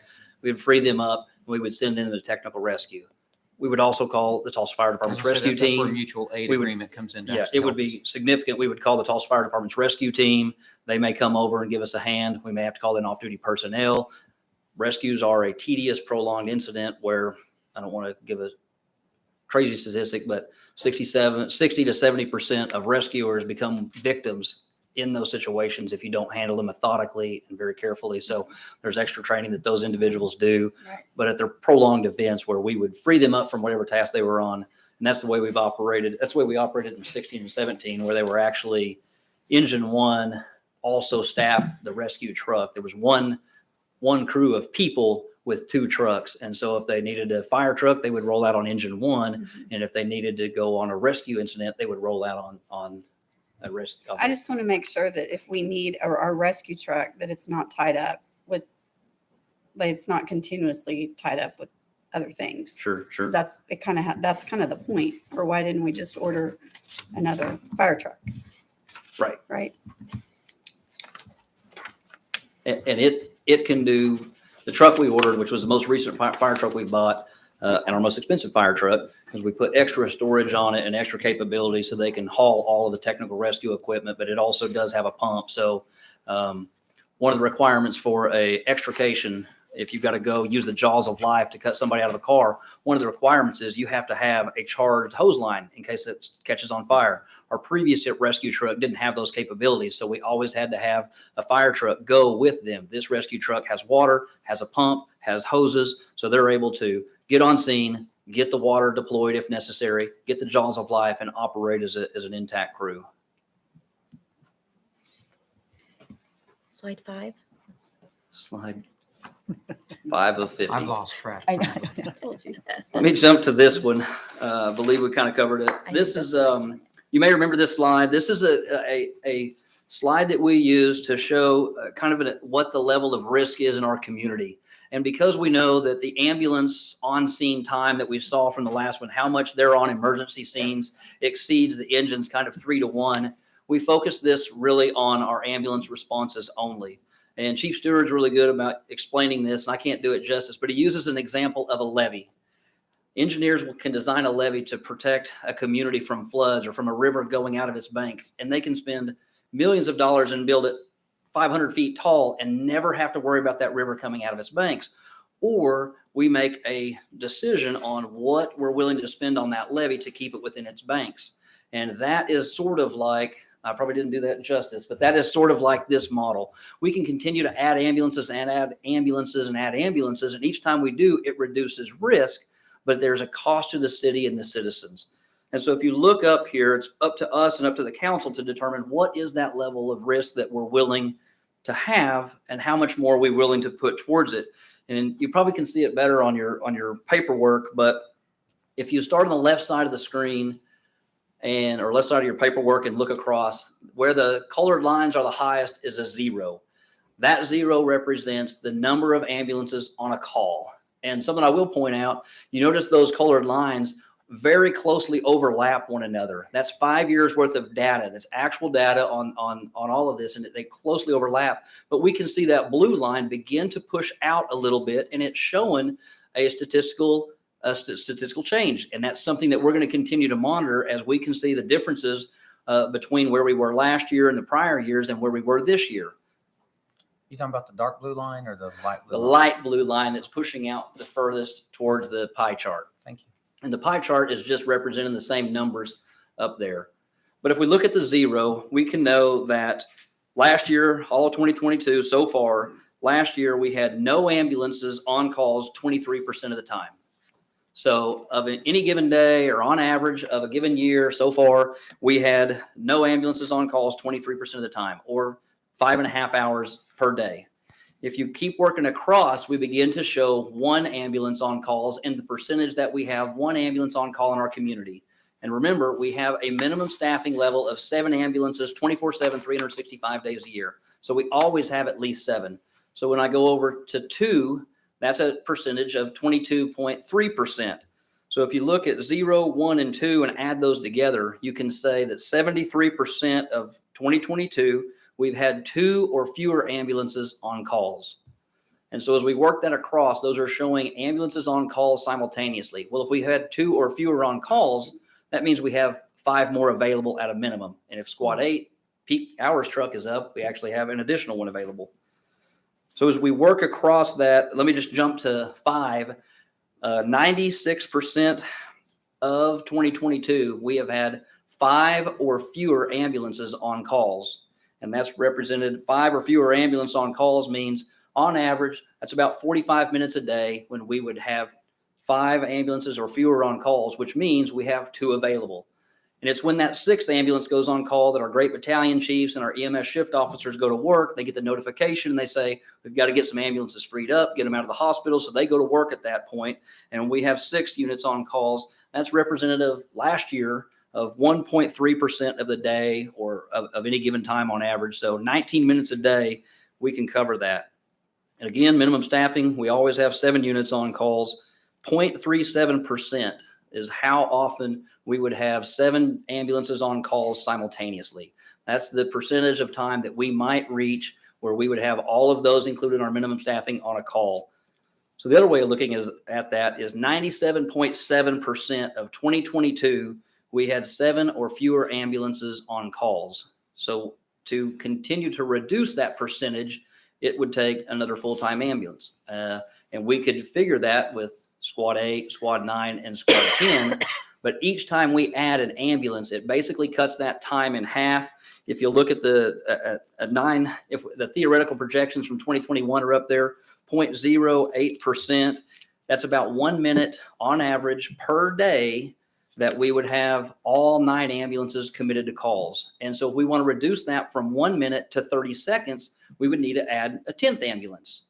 Each ambulance that we add, and we're pretty good with numbers. Chief Steward and Chief Lawson do a great job with the numbers and do really, really well with these prediction models. But we asked finance to put together what it would cost to staff an ambulance, hire a sufficient number of personnel, staff an ambulance 24/7, 365 days a year. And their projections, depending on where those firefighters are in the pay step, can be around $700,000 to $1 million annually. So that's an ongoing annual cost. So does the city want to add ambulance 8, 9, and 10 full time at $700,000 to $1 million to reduce that 1 minute a day statistically on average when we don't have an ambulance, or when we have 7 or 8 ambulances on call simultaneously? Is it worth $1 million to the community to reduce that from 1 minute down to 30 seconds? Or is it worth it to the community to reduce it from 1 to 2 minutes down to 1 minute? And so those are kind of what we're trying to balance here as we look through this. So this next slide, while I stood there, it's very statistically few times that we're actually out of ambulances or we run all those calls simultaneously. This slide actually shows it does occur. And so this is in the last 6 months, the frequency of times that we have had 6, 7, and 8 ambulances on calls simultaneously. The first thing I would point out is the yellow line across the top. That is our weekly call volume. It's got some peaks and valleys, and some weeks we're busier than others, but on average, the solid yellow line going through there shows approximately 300 calls per week is what our fire department responds to emergencies. The blue vertical column on the left and all the way across over the last 6 months, the blue vertical column represents the number of times we've had 6 ambulances on calls simultaneously. And that's a number of 82 times in the last 6 months. We've had 82 times in the last 6 months where we've had 6 ambulances on call simultaneously, which means we still have one available. The battalion chiefs get the alert and they're trying to get trucks freed up. The orange column represents the number of times we've had 7 ambulances on call simultaneously, which is the minimum staffing level. The 7 ambulances, that's happened 34 times in the last 6 months. So while it's statistically small, it does happen. And then the gray column represents the number of times we've had 8 ambulances on call simultaneously in the last 6 months. And that would be 9 times in the last 6 months that we've had 8 ambulances on calls. And the deal about this is, it's kind of like the old adage, when it rains, it pours. And rain is a really good example. When we have an influx of emergencies for whatever reason, last week was a good example. Chief Schaefer had a structure fire that came in. And so we had a good deal of our fire trucks and ambulances at a structure fire. Then it was rush hour. And so a couple car wrecks happened. And unfortunately, someone goes out and falls. And then someone has a diabetic emergency. And it overwhelmed our resources and taxed us. And so for a few minutes there, we got help, and we'll talk about standby here in just a second, but we got help from Tulsa Fire, who came over and stood by in our fire stations until 15, 30 minutes, maybe even an hour later, our fire trucks and our ambulances finished up with the emergencies that they were on and got back in service. Quite honestly, the quickest way, when our system, I said on the last slide, 97.7% of the time we can handle it. That's a very robust system that we've really made a self-sufficient system where we don't need a lot of other help. And we offer mutual aid more than we receive it because we have such a platinum system. However, it does happen from time to time. And the quickest way for us to get help for our citizens when all of our firefighters and fire trucks and ambulances are already out helping other citizens is to call our mutual aid partners and say, and that was part of that 2018 auto aid agreement, when Tulsa Fire sends fire trucks. An example of that was the October 27th tragic situation that happened in our community, that murder-suicide situation. We had almost every fire truck and ambulance, and Chief Roberts was managing that scene. But we had so many fire trucks and ambulances dealing with that situation that the rest of the city had become depleted. And at that time, Tulsa Fire sent us 3 fire trucks, and they stood by in our fire stations and responded to our medical emergencies and other fires and other things that happened in our community for 1 to 3 hours. And so it doesn't seem proportional. We ran up there 149 times last year, but half a dozen or a dozen times this year, they've sent us 2 or 3 fire trucks for 2 or 3 hours. And that is not apples to apples at all, because what we're getting in exchange is very, very different. But it is a great insurance policy that we can drag a couple of their 50 fire trucks over to help out when our 15 fire trucks are all busy. And it's quicker. It's quicker than calling in off-duty resources and trying to staff a fire truck and get them out there. It usually happens real quick, and then our fire trucks get back in service and we can relieve them. Chief, Tulsa's opened up that new fire station on the east side, right? Which Yes, will ma'am. also help Station 6's relief. That's why I Has that suspect that helped? 149 calls, I suspect that going to, I don't know, 25 to 50, maybe next year. I'd be surprised if it was that high. Right. We were 2 to 3 a week, and right now we're doing 1 a month. So I'm excited to see that. Do our ambulances ever go on non-medical calls ever? I mean, I don't Well, they know. respond to every structure fire, Okay, so they do. car got everything. wrecks. All of our firefighters are cross-trained in EMS as well as firefighting. So the ambulances all have firefighting equipment like Mhm. their bunker gear and their helmets and the self-contained breathing apparatus. So every one of our fires in town gets 4 suppression trucks and 2 ambulances. So we always have them. They respond to all types of calls throughout the city, false So- alarms as well. So when we say our ambulance, I just want to make sure, so if they're going to everything, are we counting, that's counted in the number?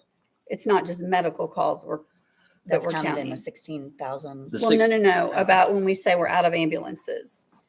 It's, You're right. If 2 of those ambulances were on a house fire and then we had 5 other ambulances on medical emergencies, that would be simultaneous. We would have 7 so we would ambulances have on 7 call out. We would simultaneously. call that 7 Yes, out. it could be Okay. for any occurrence that they're committed to a call, Okay, whether that calls an a medical or whether that calls a structure fire or anything in between. okay. So this next slide really drives home the peak hours.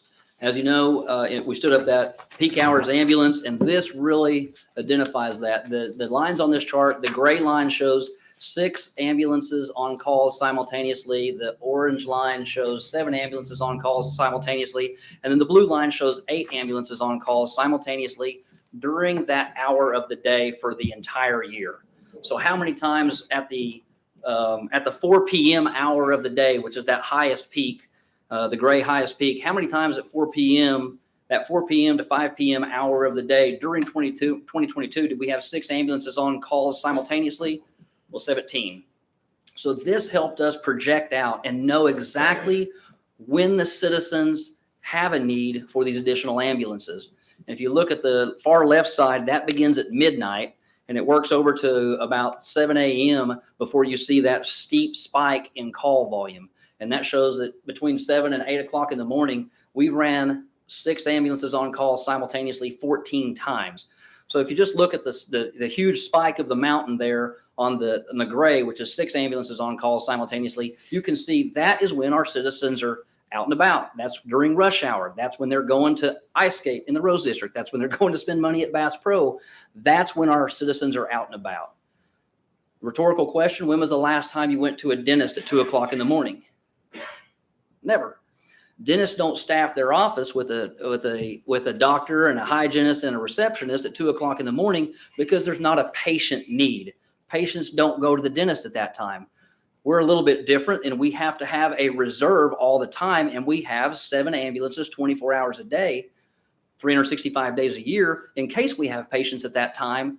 But these are all of 2022's numbers. And if you can look across there, you'll see that between 10 p.m., which is all the way on the far right, and it would wrap around theoretically to the far left side. But between 10 p.m. and 6 a.m., we never had 6 ambulances or more on calls simultaneously. So based on that, and it may even be less, but based on that, 5 ambulances can cover this city. Well, I'll say this differently. 5 ambulances did cover this city between the hours of 10 p.m. and 6 p.m. for the entire 2022 year. We didn't have a need for more than 5 at that time. However, as a city, we do have 7. This reinforces why when we focus our time and effort and energy and financial resources on the citizens' need, we really need to be looking at these peak hours. Well, and we only needed 5 ambulances, but it wasn't the exact same 5 ambulances that we used. Because of call times, we had 7 ambulances available and we only used 5, but it wasn't necessarily the same 5. We Was that- never had, and 5 is a theoretical number. It may have been Okay. 4, or it may have been 3, or it may have been 2. I don't have that. I just know that between the hours of 10 o'clock and 6 a.m., we never had 6 times that we needed 6 ambulances in the city of Broken Arrow for this entire year, which Right, would also but mean, so we always had that's at not my least. point. The point is this call times, because if I live by, if we only had, let's just say we only had 5 ambulances and the only one available was Station 2 and they're going to Forest Ridge. Sure. That wouldn't be. If so- Squad 2 was going from Station 2 to Forest Ridge on an Right. emergency, sure. So just because we had, I mean, because 7 ambulances, we need those, I mean, and 8 because of call times. Because it doesn't do me any good if I'm in Station 2 and get to in Forest Ridge if you're dead. I mean, we need it's the call times. That's what it's about. So, And what I'm saying is this doesn't make sense to me because it, I understand what you're saying that, it's all about peak hours, but it's not about peak hours. It's about where are those ambulances strategically placed to the city so that we make sure that we're. Right. And that's We're why helping we've the got people. the stations spread like we do so that we can achieve those response times. And in your example, if Squad 4 was out and we had to send Squad 2 clear across town, we would dispatch Engine 4, which is staffed with a firefighter paramedic to begin the life-saving care that the citizens at Forest Ridge might need before the ambulance arrived 2 or 3 minutes later. So that's the great thing about our system with the redundancy and staffing those fire trucks. Even if we only had 1 ambulance left in the city, and our battalion chief's done a fantastic job of when we see we're getting low on ambulances, we move those ambulances around on a real-time basis all day, every day to make sure that they're in the best location to get to every citizen as quickly as possible. And so we take very, very proactive measures. But the great thing is because of our station locations, minus Station 8, but because of our station locations, we've got redundancy built in for both suppression efforts and 77% of what we do, EMS efforts. So those paramedics on those fire trucks would begin CPR, begin whatever medical intervention was needed.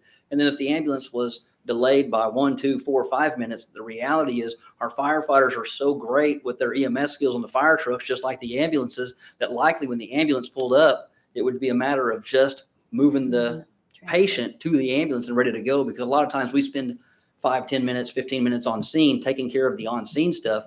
The engines can have all of that done before the ambulance even arrives. So the ambulance response time is not necessarily the actual response time, because if a fire truck gets there, which has all the same equipment, that's the real response time, correct? It's I'm about just getting trying to make sure we're comparing the right numbers to the right numbers. right. What Well, we're response striving times are for is to, response times. but there's going to be 2 different response time for 2 different units. But what we're striving to do is get a all I care is paramedic how on long does it scene. take to get from point A to point B to make sure that citizen is cared for. That's what I care about. Yeah. Does that make sense? Say it again. What I'm concerned about is how long it takes from point A, the firehouse, to point B, where the citizen is in distress. I don't care whether it's red or black, the color of the truck. Right. I want to make sure they're getting help. Right. And that's the what I'm model. trying to point out. Yes, sir. If a fire truck goes, they're getting the same level of help that an ambulance would give them, except the ambulance can transport them to the hospital and a fire truck can't. That's exactly Now, correct. that's what I understand. That's from our exactly correct. citizens, correct? That's correct. So we have everything on our fire trucks that we have on an ambulance except a cot.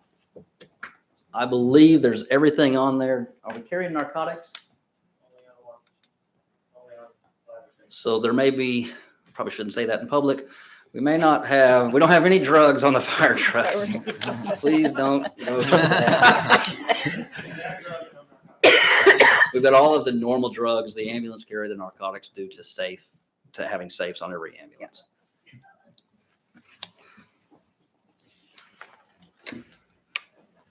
So I'll try to begin de-escalating, wrapping it up. We've hit a lot. Since February, we stood up that squad. I did mention we did have Squad 8 stood up for large chunks of time in both 2020 and 2021. We went to the city manager. The administration went to the city manager in both those years and said, we're seeing a sharp increase. Can we stand up Squad 8?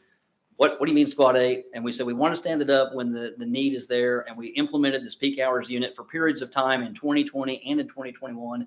And then in February 15th of this year, we had it already stood back up. But at that point, we weren't staffing it with just surplus and extra people. We also said from this point forward, we're going to fund it with overtime if necessary. Chief Moore, you've got the green light to use the overtime dollars necessary to keep that peak hours unit in service. And we've said this started in 2020, but it hasn't been constantly since 2020. The Squad city, 8.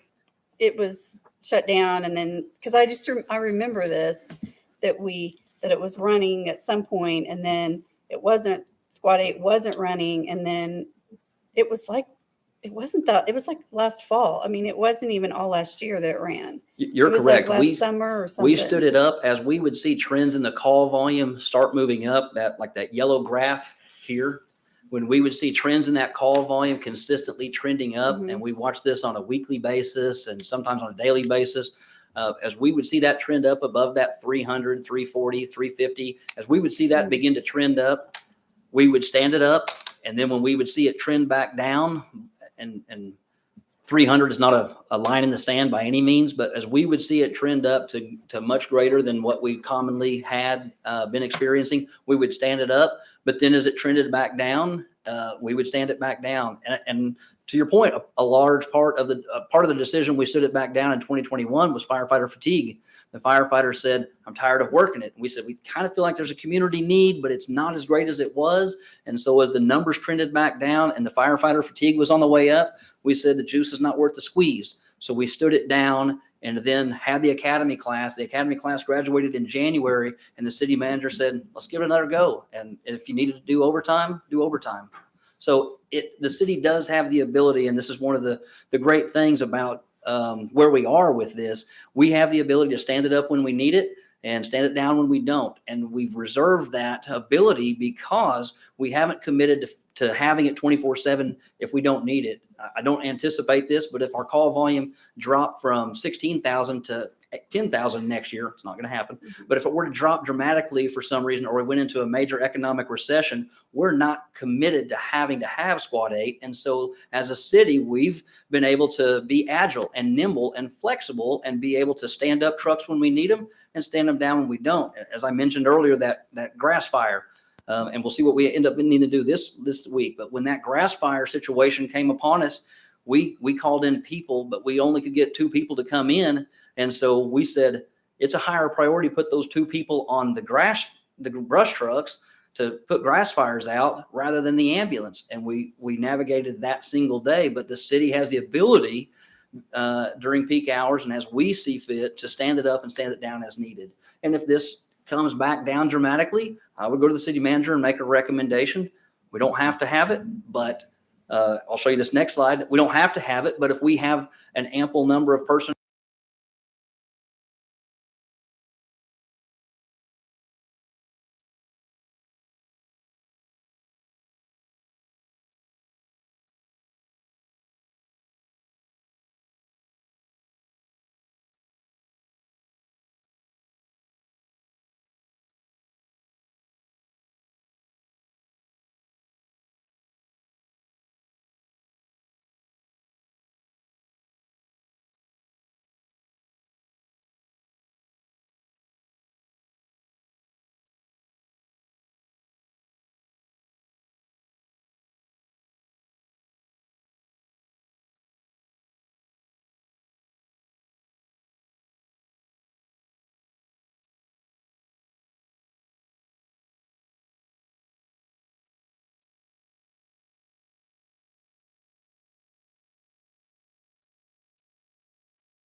And I mean, I want you to take that to heart, because I'm not making this up.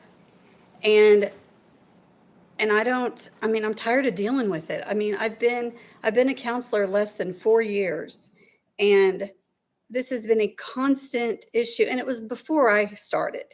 I mean, it was before I became a counselor in 2019. And so it's just important that we address this. We figure this out, because I'm tired of talking about it. And I'm tired of being ticked off about it.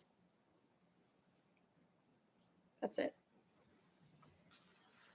I completely agree that morale is important, and I think it predates all of our, maybe not all of our time here, but it has been a challenge for decades. And I agree, it's highly important, and we're doing everything we can as an administration to involve employees and to try to address that situation. Well, I think to push it back to decades is not taking responsibility. The fact is, you can be a manager or you can be a leader, and people, and if you don't have anybody following you, you're not a leader. But it does go back decades in this city in a lot of departments, because we have a wall full of fire Well, that chiefs. isn't who these So- people are talking about. They're not talking about decades. They're talking about right now. Well, that's what we have right now. That's what, right. But that's what he's saying, is that it's been, each time we have a Well- chief, we go through something like this. So. That's all. That's since 2019 when I became a counselor. That's all I know. And that's not all of it. So, And if there's specific things in there that you would like to give to Mr. Spurgeon, no, for I'm me to not giving address, I'd any be of it glad to anybody, because people are worried. They don't want people to know. I mean, I'm not. So, but I mean, it's not been a secret. I mean, I haven't been secretive about this. So it's unfortunate that I had to keep asking for this in a meeting. And so that I wanted it to be on the record. So. Okay. Thank you for the presentation. You bet. Sorry to take so much of your time, but glad to do it. Anytime. I'll come every week. Larry, will yours be shorter? No, I have no questions for the rest of the night. For the rest of the night.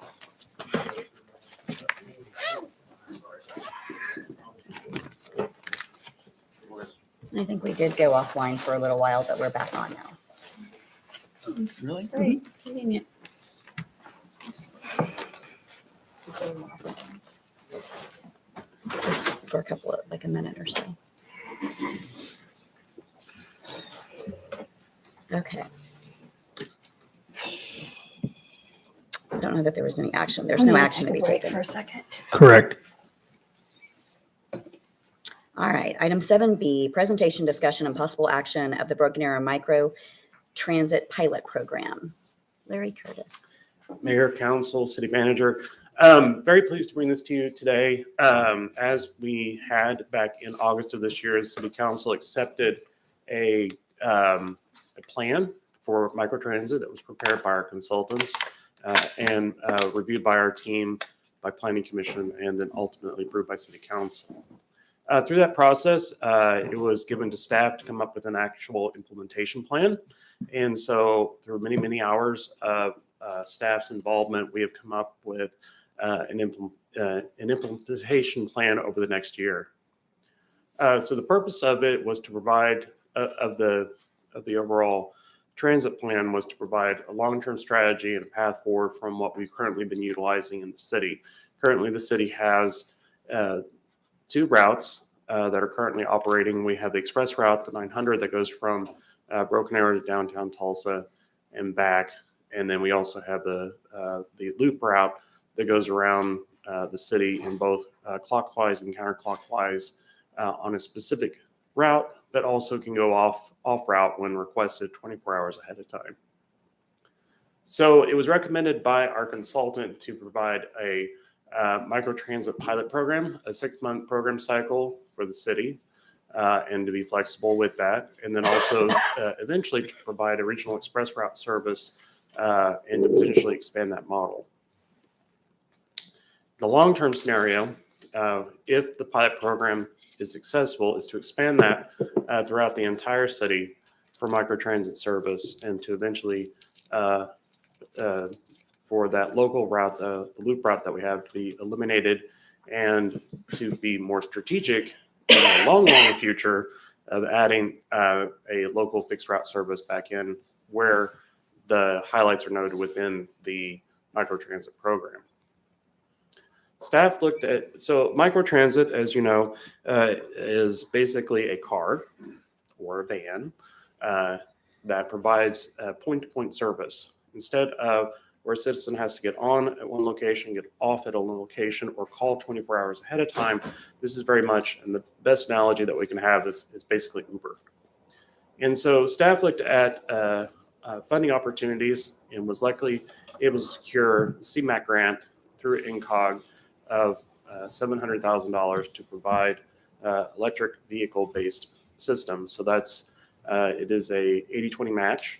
So 80% of that is provided by the grant, 20% is provided by the city.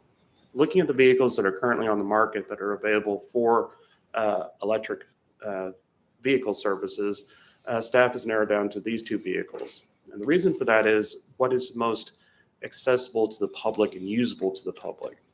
We looked at the Mustang, Mustang E, which is what has been ordered and currently waiting on for our department.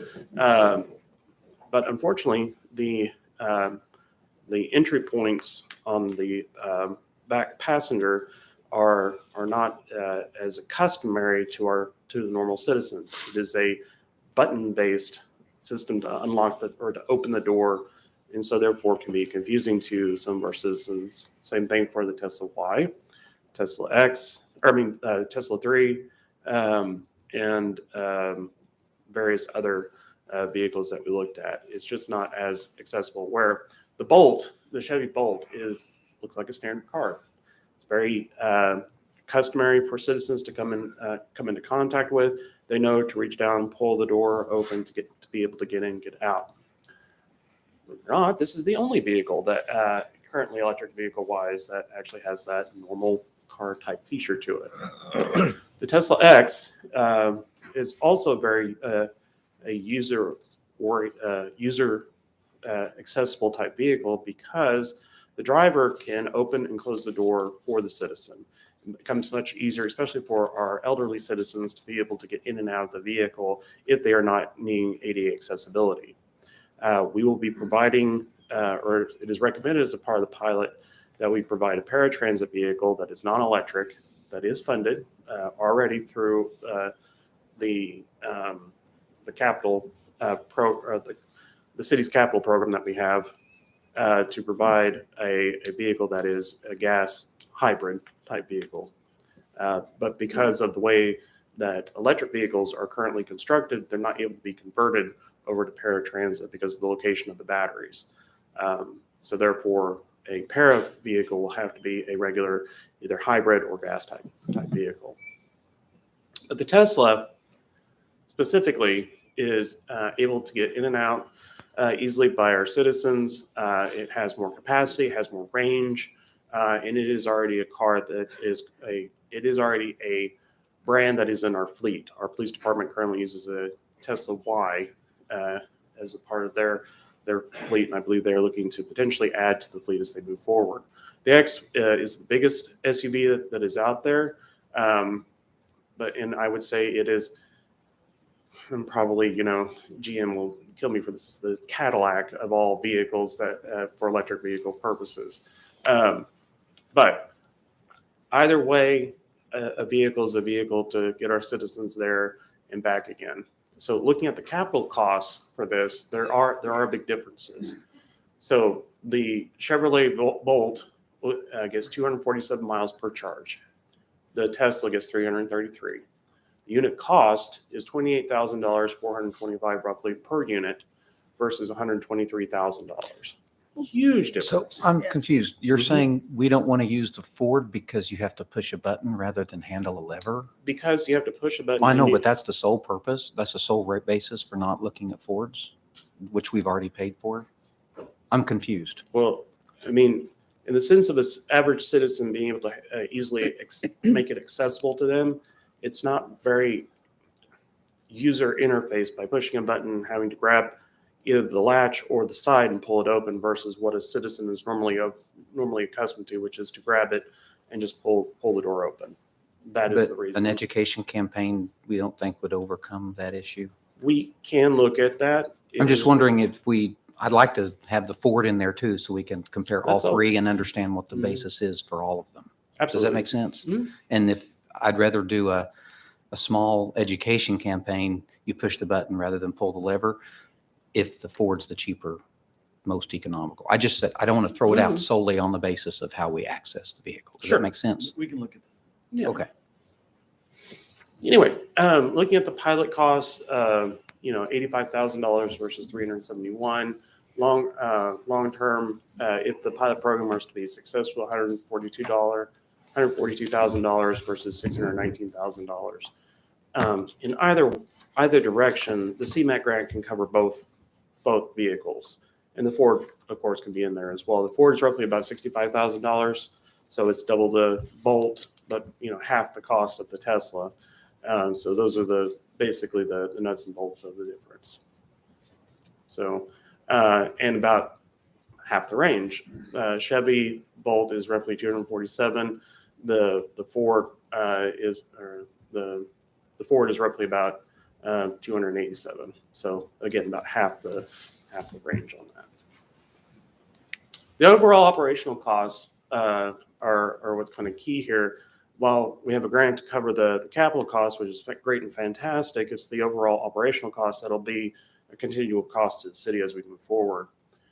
During the pilot program, we'll be looking, there's the 900, the 508, and the microtransit. So currently there is a counterclockwise and a clockwise route. So there's two buses that are going at any given time on the 508. So we would essentially be eliminating one of those routes, one of those loops, and replacing that with the on-demand microtransit, which would then basically even out the cost for the micro study. There would be a roughly $30,000 deficit that we would need to find in order to do that program, but they essentially balance each other out and provides a higher level of service. The pilot program is recommended by the study to do 6 months. Staff is recommending a year to do that from point to point, just so that we can have a good measurement over that whole time frame, and also base it off the seasons. If we were just to do it 6 months, it would skew the data if we were to do it for only 6 months during 2 seasons. The other thing to talk about is that staff had looked out to see the cost of doing internal, aka having our own staff members do it, hiring people to drive the vehicles, things along those lines, or reaching out to a private company. And so we reached out to a number of companies and agencies within the Oklahoma area to find out what the cost would be.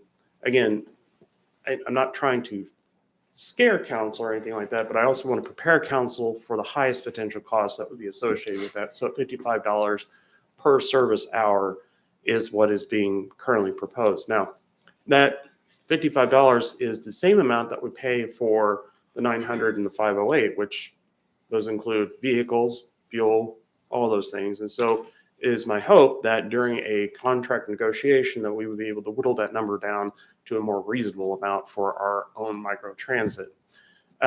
So looking at the cost of staffing our own people versus contract, it was much cheaper to go contract than having to hire our own people to manage that, because benefits, costs, things along those lines get driven down whenever we spread that throughout a contract with another agency. So looking at a long-term solution that's providing 4 vehicles with a 5th in reserve, we would need to find roughly $197,000 in addition to, and that would be eliminating the 508 route and having the microtransit and the 900 as well. So working with our partners within the state of Oklahoma is that the financing potential partnership is that there are federal fundings out there for operational costs, and depending on who we contract with, we can make it a part of our contract that they assist us through the application process for those grants to help offset those costs. In addition, this is not taking into consideration the cost that we could pass on to the consumer.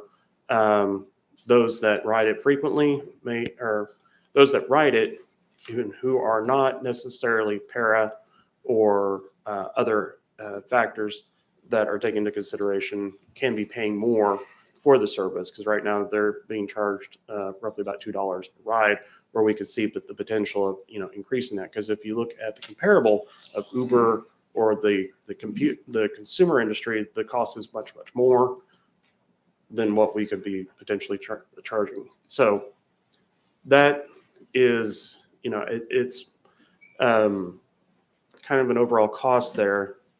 The dates that we're looking at are due to the lead up time for purchase of equipment, installation, things along those lines, is that the microtransit pilot program will start in August of next year, just so that way we make sure all the equipment is in, all the equipment is tested, everything is good to go, that our contracts are in place, and that everything is good there.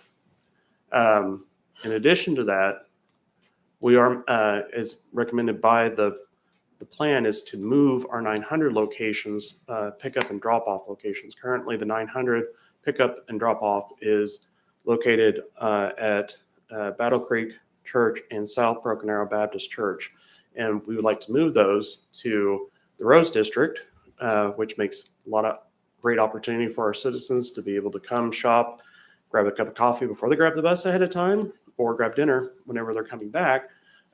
Same thing in New Orleans Square, especially now that the construction would be over whenever we would see these moves. And so we would see the 900 move in April to these locations. And so the city parking lot that we have over by the brewery would be the pickup location. And then down in New Orleans Square, we would work with one of our property owners down there to find a location that would be acceptable, and that they would be welcoming to having people, come to their spot in the morning, picking up their vehicle in the evening as well. So that is, I'm sure there are a lot of questions associated with this, but I'm happy to answer those. Hopefully a little bit faster than Jeremy's. Yes. Well, I'm excited about this. I've frankly been talking about doing something like this related mostly with the senior center, but really citywide, especially as ridership goes, for probably 8 years or more. Mhm. So, 10 years. So I'm very excited about this. My comments about having the Ford in the mix, notwithstanding. Not a problem. But I mean, this is very exciting. I think I absolutely support doing this. It makes a lot of sense. I think if you look at every study and the big diesel buses are not going to, I mean, they'll probably always have some utility, but Mhm. you're going to start seeing more and more of this.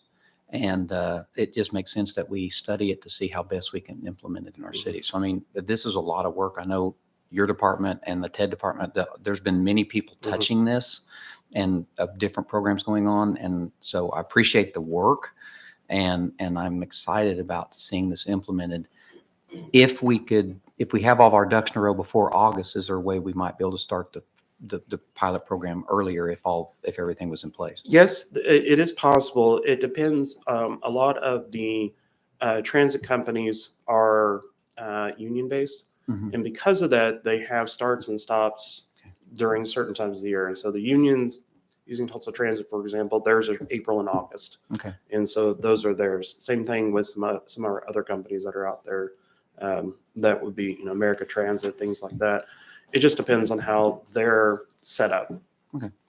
I was just curious because Mhm. I thought if we had everything in place, I'd let it start sooner, but Yeah. I understand the nature of. It is going to be, as Councilor, as you were saying, is that it is a big educational outreach program. And so that's the reason why staff is suggesting that the move of the 900 to the Rose District and New Orleans Square is a big key step up to that, to communicate exactly what that is and be able to start sharing with the public when the microtransit will be coming online, when the pilot program will be coming online, and also to hopefully announce the recommendation of a name for our transit program in the city of Broken Arrow. and it has been batted around by us of calling it the Batmobile, just because Broken Arrow Transit with dots in there, so that way I don't get in trouble with legal. Yeah. And we'll have did our to- city manager think of that, or?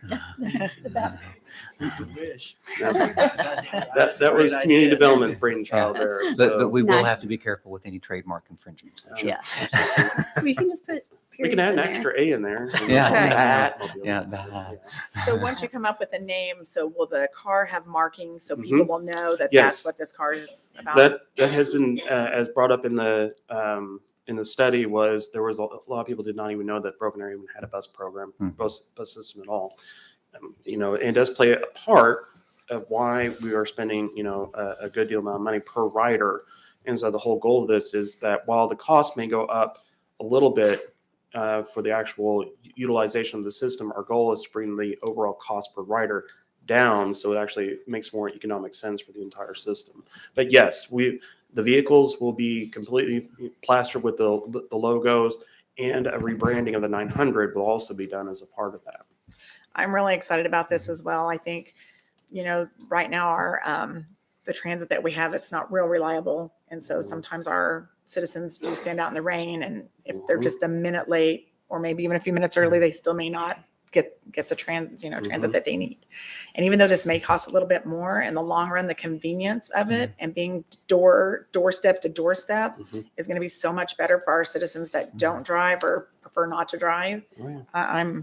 I'm really excited about And this. our citizens that may need to be going to the clinic or something like that may not feel well, is that right now, it's basically a 24-hour call ahead of time, where now they can actually call 15 minutes ahead of time and be able to get there. Because there are things that come up, or they need to go to the grocery store, things like that. It's about providing that service to our citizens in a much better format. Well, and not to be overly dramatic, but I always picture, as Councilor Ford alluded to, the 80-year-old woman carrying 3 bags of groceries, waiting for an hour for a bus, Mhm. or the single mother with 2 kids in tow trying to wait. Being able to make their lives so much simpler, Mhm. and that's a true service to the citizenry. Mhm. Quick question. Mhm. Right, currently, so the pickup location is Battle Creek. Do we know how many cars normally park there and how that'll affect taking up that parking lot? Yeah. So originally, it's actually fascinating. Back in 1996, I actually used to ride the express bus from Battle Creek, To or what was the downtown? old mall, Oh, yeah. downtown Tulsa, when I was doing an internship at Amoco. Back then, we had a huge charter bus, and it probably had 30 people riding it every single day. And then that has slowly gotten smaller and smaller, got down to a 40 seater bus that probably had about 20 on it. And now we're down to a 14 passenger van that has 2 total Mm. from both And we're still south. paying the same amount? And we're Yes. paying, well, yes, because no matter how many people you're traversing on there, it's still the same amount of money to get from point A to point B. Mayor, you're right. It's a terrible waste of resources. It is. So therefore, the impact to our parking situation in the sense of downtown Broken Arrow will be limited to about 8 vehicles a day at most. To But begin with? to begin with, Yeah. hopefully more, and that use drives demand and everything else associated with that. So that would be fantastic. And so if there is an impact that we start really seeing within the parking area, of course, that strategy will need to change to see if that maybe a different location would be more suitable for that. Perhaps partnering with Broken Arrow Public Schools and the Performing Arts Center. So Mayor, if I can, what I ask for council is my recommendation based on Larry's presentation is that you authorize administration to go forward with implementing the pilot program for 1 year and to purchase the vehicles, 3 vehicles in the range, whether it's Ford, Chevy, in approximately $35,000 range. I mean, obviously, we're going to be using the grant funds plus our contribution, and to try to start it August, September for sure, or as soon as practicable. If I may, if we were to go with Ford, we may want to boost that up to 70, Okay. just in case we decide to go with Ford. But what we have now is not working. Mhm. So I Yeah. really appreciate your team and everyone that's worked on this to look outside the box and to look at ways that we can help our citizens that are in need of this transportation. So I really Yeah. appreciate that. And- I'd like to give a shout out to Micah and our staff planner who has really devoted his time. This has been near and dear to his heart and has been instrumental in help making this happen. Yeah, and I wanted to mention a group that wasn't mentioned because, as you know, I have a friend that's blind, and he had to move out of our city because when his father passed away, he didn't have a way to get around. And I do go and take him. I go to Tulsa. That's the only time I go to Tulsa. But no, I go pick him up and take him to doctor appointments. And he wouldn't have left Broken Arrow if he had had transportation options that were better. So this, I mean, I just think of all the people with disabilities like him that this will help. Mhm. So, I will gladly make a motion to adopt the city manager's recommendations. second. We have a motion and a second. Roll call. Whoops. mine- Thank you. no, okay. Thank you, Larry. Thank you, Mayor. Thank you, Council. Great job, Larry. And thank you for being, or we have one citizen that's signed up to speak today, and thank you for being patient. Mr. Self, if you'd like to come up, you have 3 minutes. Fire chief told me he's gonna speak 40 minutes. And that's going a little bit long. I understand he had a lot more to say than I did. Number one, I'm Kenneth Self. I'm a resident of here. I've been here a little over 19 years. Through my councilwoman / vice mayor, she started the ball rolling on my concern. Got a neighbor that thinks he's NASCAR, and she sent an email. I sent her an email. She forwarded it to Mr. Stevens. He forwarded it to Chief. And he called me, Maryhill, and we talked for quite a while. And the only problem is Broken Arrow has no ordinance, no law on the books or anything about that, the exhaust systems on vehicles. If I have somebody playing loud music, I can call the police. They'll come talk to them. If I've got a dog barking, they'll come talk to them. The guy behind me that fires up his truck at 6:30 in the morning, I can hear him start it. And when he leaves the neighborhood, it's about a half a block to 91st / Washington Street. And he just barrels out of there, barrels down 91st just as hard as he can go. But the only problem is, I think I could live with that if he did it leaving, coming in the evening. He comes and goes maybe 6, 7 times a day from that same house. I mean, I can give you an address, but again, I understand. I talked to Chief Berryhill about this. You can't do that because the police can't go check on everybody. If I get mad at the guy next door and call the police on him and make an accusation, that isn't what this is. I've never been that way. I never will be that way. But I do, again, appreciate Mrs. Gillespie starting this for me. And I think if the police department would get an ordinance on the book or a law on the book, it'd give the police officer something to go by. You know, if they pulled somebody over, to write them a ticket for excessive exhaust. I know that you can't modify an exhaust from what the manufacturer puts on it. It's illegal. And I'll guarantee you this guy, he's almost got straight pipes on his pickup. And again, he has no respect for the neighbors or he wouldn't do what he does. I was suggested to go talk to him, and I'm not a person that handles that well. So probably going to talk to him wouldn't work real well between me and him. But I mean, unfortunately, I'm almost 75 years old and I've still got really good hearing. And that's what my problem is. And when I can hear him start the truck and he lives, almost a full block behind me, that's a little excessive. So anyway, I appreciate your time. Appreciate you letting me present this to you. And, if you can do something about it, I appreciate that. Thank you so Okay. much. Thank you. Thank you for sharing. I will say this, Mayor, members of council, there's a lot to unpackage there in terms of, number one, is what could we actually pass in terms of an ordinance? And secondly, what's enforceable? And so what I need to do is have the chief of police and our city attorney sit down with them and Norm and determine what we could actually do, because this council's made it clear they don't want to create laws that we can't enforce. I mean, I've heard that from every one of you multiple times. And so I'm glad this was brought to us. If there's something we can do, then we certainly will. But I need to have the folks I mentioned look at it. Yeah, I think that's good. I think we do need to look into that for sure. Appreciate it. Thank you. Thank you. Item 9 is general council business. 9A, consideration, discussion, and possible approval of and authorization to execute resolution number 1504, a resolution and notice of election of the council of the city of Broken Arrow. Trevor? Thank you, Mayor, Vice Mayor, council members. It's that time of year again for us to consider a resolution calling for the election for April 4th of 2023. This year, the 3 seats that are up for election are Ward 3, Ward 4, and the council member at large. As always, the Tulsa County Election Board handles the particulars of the election. State law just requires us to follow this procedure. Recommendation is you execute resolution number 1504 and the notice of election. I'm happy to answer any questions you may have. Any questions? I'll make a motion to go ahead and approve this to get it on the ballot. I'll say it. We have a motion and a second. Roll call. All right. Item 9B, consideration, discussion, and possible action regarding the recommendations of the Senior Citizen Services Advisory Committee. Councilor Udi? Thank you, Mayor. This approximately, well, about 2 or 3 years ago, Councilor Parks and I, while attending a National League of Cities event, visited the San Antonio Senior Center, which was eye-opening in the number of services they offer to their citizens, and got us to at least start dreaming about some things that we might be able to do in our own community. And I know that the rest of the council shares that enthusiasm.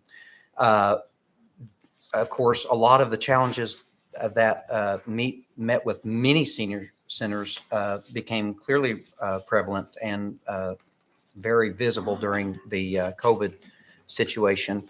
And during that time, both Councilor Ford and Councilor Parks served on the board. And I believe they both, at least for some portion of the time, served as chairs of the respective boards. I'd also previously had the privilege of serving on the senior board, and I know that currently the Vice Mayor and Councilor Parks continue to serve with distinction on the board. That led to a series of discussions during Councilor Parks's year as chair of the senior board as to, are there ways in which the city could be more involved with the operations of the senior center? Are there ways that we can work together to improve and expand the services to our seniors? Because I think we all agree that we have one of the best senior centers in the state, if not the nation. And I'm not overly prejudiced, but perhaps a little. Maybe a little bit. But after visiting senior centers across the state, I do feel very good about our center. All right. Yeah. Having said that, I first want to point out that through the assistance and leadership of our city clerk and his department, and of course, the city manager empowering him to do so, Curtis Green worked with the committee. The committee was made up of Rita Belding, Shondell Bennett, myself, Councilor Ford, Ollie Harris, Larry Hurd, Mashane Morris, Phil Scott, Kaylee Snyder, Ray Vile, and Ron Whitaker. I had the privilege of serving as the chair of the committee, and former Councilor Whitaker served as the vice chair of the committee. And it was a very active, very engaged, very involved committee. So I appreciate you indulging me kind of giving the history of how we ended up with this committee, and the council was gracious enough to create it. The Senior Advisory Committee was charged with reviewing the current operations of both the Broken Arrow Senior Center, and spent about 3 meetings doing so, understanding the budget, understanding the function, understanding the services that the senior center provides, and allowing us, the committee members even took tours of both the existing facility and the recently opened annex. Both very exciting, very vibrant places. The day I was there, it was constantly moving, constantly busy. After that overview and examining and getting to tour the facilities and understanding the budget, understanding the activities that the senior center provides to its members, I would point out, I believe $35 a year. $30 a year. 35 if you don't live in the I city. was thinking inflation. Yeah. So for $30 a year, they have nonstop activities every weekday till 3 or 4 every day. There's something going on at that facility. After that overview, the committee then visited 2 senior centers in our area. Owasso and Sand Springs graciously hosted us, gave us tours of their facilities.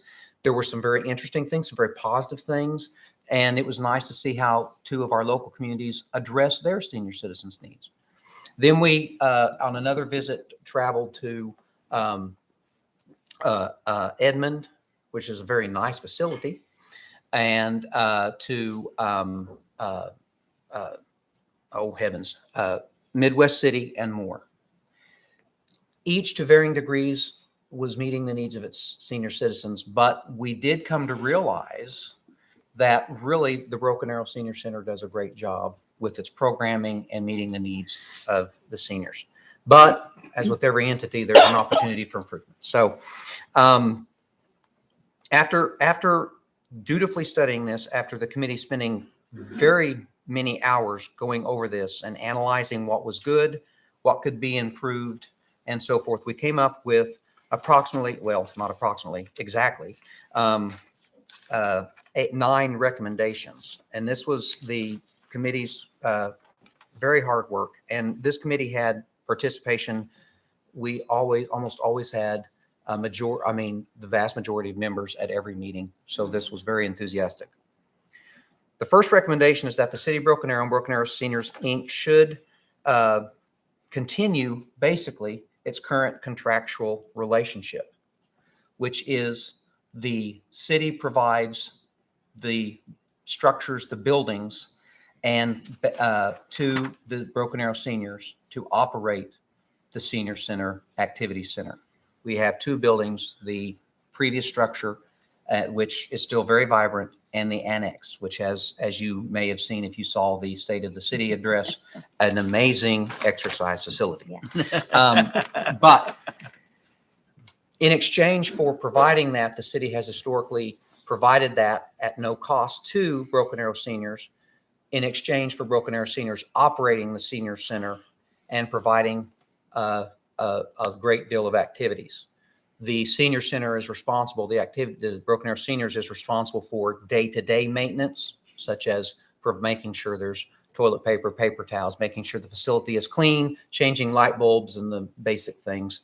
And then the city takes care of any major maintenance, such as roof, structural, or HVAC issues, for example. We recommend that that relationship continue. But we also recommend that all Broken Arrow Seniors, Inc. employees become staff members of the city. This is positive for a number of reasons. One, it allows the staff of the senior center to have better benefits, and to while they already have amazing staff, and I know all of them, and they know how dedicated they are to this center, it would allow us to pay them better what they are better due for the amount of work they do.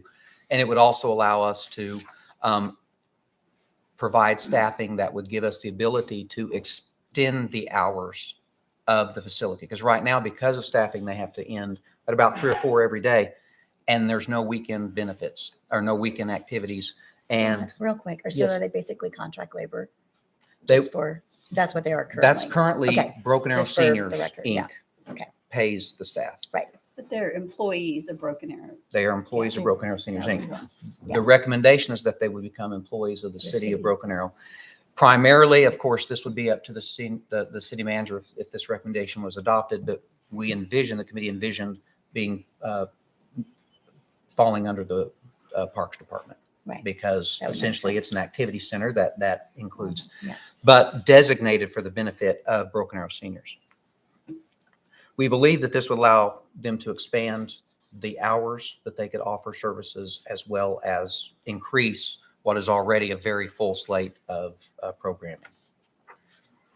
The Broken Arrow Seniors Board would continue to operate, would continue to establish the programming, would continue to make recommendations and set up the day-to-day operations of the facility in connection and in conjunction with the city staff that would then make sure that that the programming was carried out.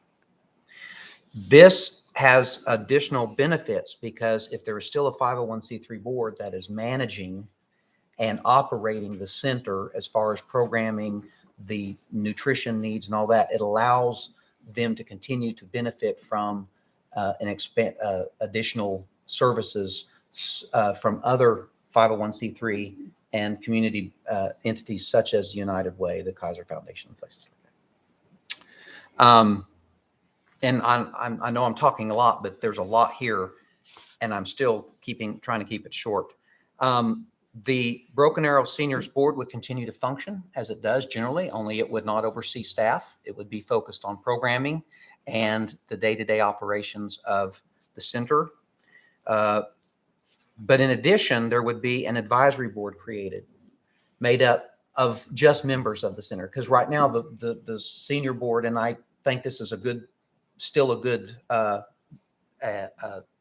makeup, consists of both members and other people from the community who have expertise they can lend to the benefit. Sure. Lawyers, doctors, and other people, insurance folks who bring their expertise to the board to help guide the senior center. But we recommend the creation of an advisory board made up of members who are just one step closer to the membership as a whole, who could then make recommendations regarding both programming and events and timing to the board, and sort of act as liaison, also acting as liaison to the staff and allowing the members to have a direct piece in this. While they already do, this would expand that, and I think would give a greater piece of ownership. That was the committee's feelings.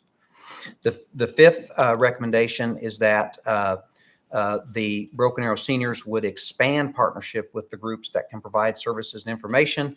There was a list in here. It's not exhaustive, but including Broken Arrow Public Schools, Union Public Schools, the universities, all of those places that can offer both educational programming for the seniors as well as volunteers. Because it's important to note that Broken Arrow Seniors Inc. is, other than the 3 or 4 staff members it has, it is entirely operated by volunteers. I think there's one class that pays an instructor, and every other class is instructed by volunteers, which is really impressive when you consider it. The sixth recommendation is that the staffing, with the staffing matters being addressed, the senior center would expand programming to weekends and evenings. The seventh is that the city staff, the senior Broken Arrow Seniors Inc. owns a bus. There may be some legal issues we'd need to work through. But there may be an ability to expand the busing opportunities to allow for more usage if the city is providing a bus driver and helping with that process. The eighth recommendation is that the Broken Arrow Seniors Inc. develop a plan for leasing space, which would be an additional income generator, which would allow them to continue to expand the programming and to offer more programming. And then finally, that the Broken Arrow Seniors with the liaison or advisory committee would be able to expand additional opportunities for education, not just with groups, but working with retirement communities, assisted living communities, hospice communities that address specifically the needs of our seniors, 55 and above, would be able to expand that because they would be able to offer more classes and more time on evenings and weekends for those entities to come in and provide educational material. And possibly expand the programming to offer, because the staff would be part of the Parks Department, programming at Nienhuis and Central Park and eventually Elam Park. So those are the recommendations. The committee worked very hard. I was so proud of this group because they came in with very open minds, knowing how good they had it, but wanting to find ways to improve it.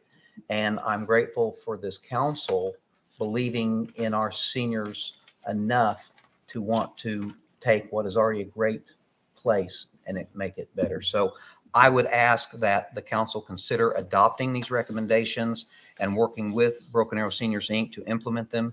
And I know that many members of the committee are here tonight.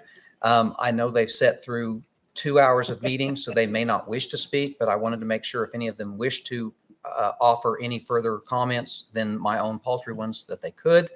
And I also wanted to ask the city manager to address implementation and timing if the council were to adopt these recommendations. Would Is there any, anyone from the committee who'd like to speak?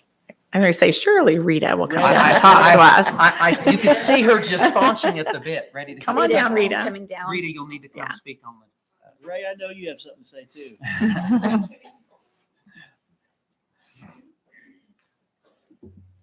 Sorry about that. I'm Larita Belding, or Rita, is what most people know me as. And I just wanted to emphasize that I've been here at the center for 19 years. I started out as a volunteer looking for something to do in my community.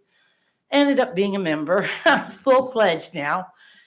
And I've seen it go from small to where we are today. And everything's right. What we saw out there, we are the best, the number one. And I think the changes that we recommend are going to only bring us into the future further and expand us more. And we're even going to be higher up on that one. But I just wanted to say, I hope you all accept our recommendations and get this going as soon as possible. Yeah, because I can be a member in 5 years. Yeah, so. there you go. I expect to see all of you on there soon, okay? Some of you already, I I'm a should member. see you. Some of us are already Please members. don't rush it. I've got 6 years. I'm on almost countdown old now. enough, but I am a member since I'm on the board. Well, okay, that's I'm an true. early achiever. I was a member when I came in early as a volunteer, but then back then it was only $5 to be a member. Tells you the difference. And I was much younger. Then I aged into it where I became a full-fledged member, and I was on the board for for one term. I only wanted one term to learn about the center, to make a decision whether I wanted to stay as a volunteer here or move on. So, and I'm still here. Yes. So thank you for your time. Thanks, Thank you, Rita. Rita. And I think it's important too to mention that we want to keep our senior center a senior center, because I know some of the other places that we visited, they kind of commingled with teenagers and different things, but we want to keep our senior center a senior center. So, and we'd love the volunteer teachers too, which Rita is actually one, and my dad's one, and there's probably more volunteers out there too. But that's what I think is really the heart of our senior center, are our volunteers that put so much free time and effort into that, and to keep it a senior center. So good job, Scott and committee. It was fun. It was fun serving with you all. City manager? Well, I have to just remind, back in 2019 in November, I had 2 council members jumping up and down because they went out to San Antonio's senior center and said, hey, we've got to look at this. And this little thing called pandemic hit. And so it slowed down, where otherwise I think we probably would have been here a little bit sooner. And, you know, obviously we had to work through that situation. But I will tell you is that when I read this a couple of times, I didn't see anything that jumped out to me that was of concern. There's going to have to be a lot of a review. I spoke to Kim, and I'm going to get this to her once council approves it, give her a chance to look over, and then she and I'll meet. I'll get Matt Hendren involved. We have to get legal involved. I mean, obviously their contract runs through, I believe, the end of next month. And so there's no way I'm going to be able to get all these implemented. And so there's going to be a need to expand their current contract for a period of time. I would say at least 6 months, if not a year, maybe 6 months. We can talk about that with council's pleasure, to allow me to look at what the priorities are. Obviously, I've already put the HR director on notice that we're going to be looking at, if should you adopt this, the terms of the transition.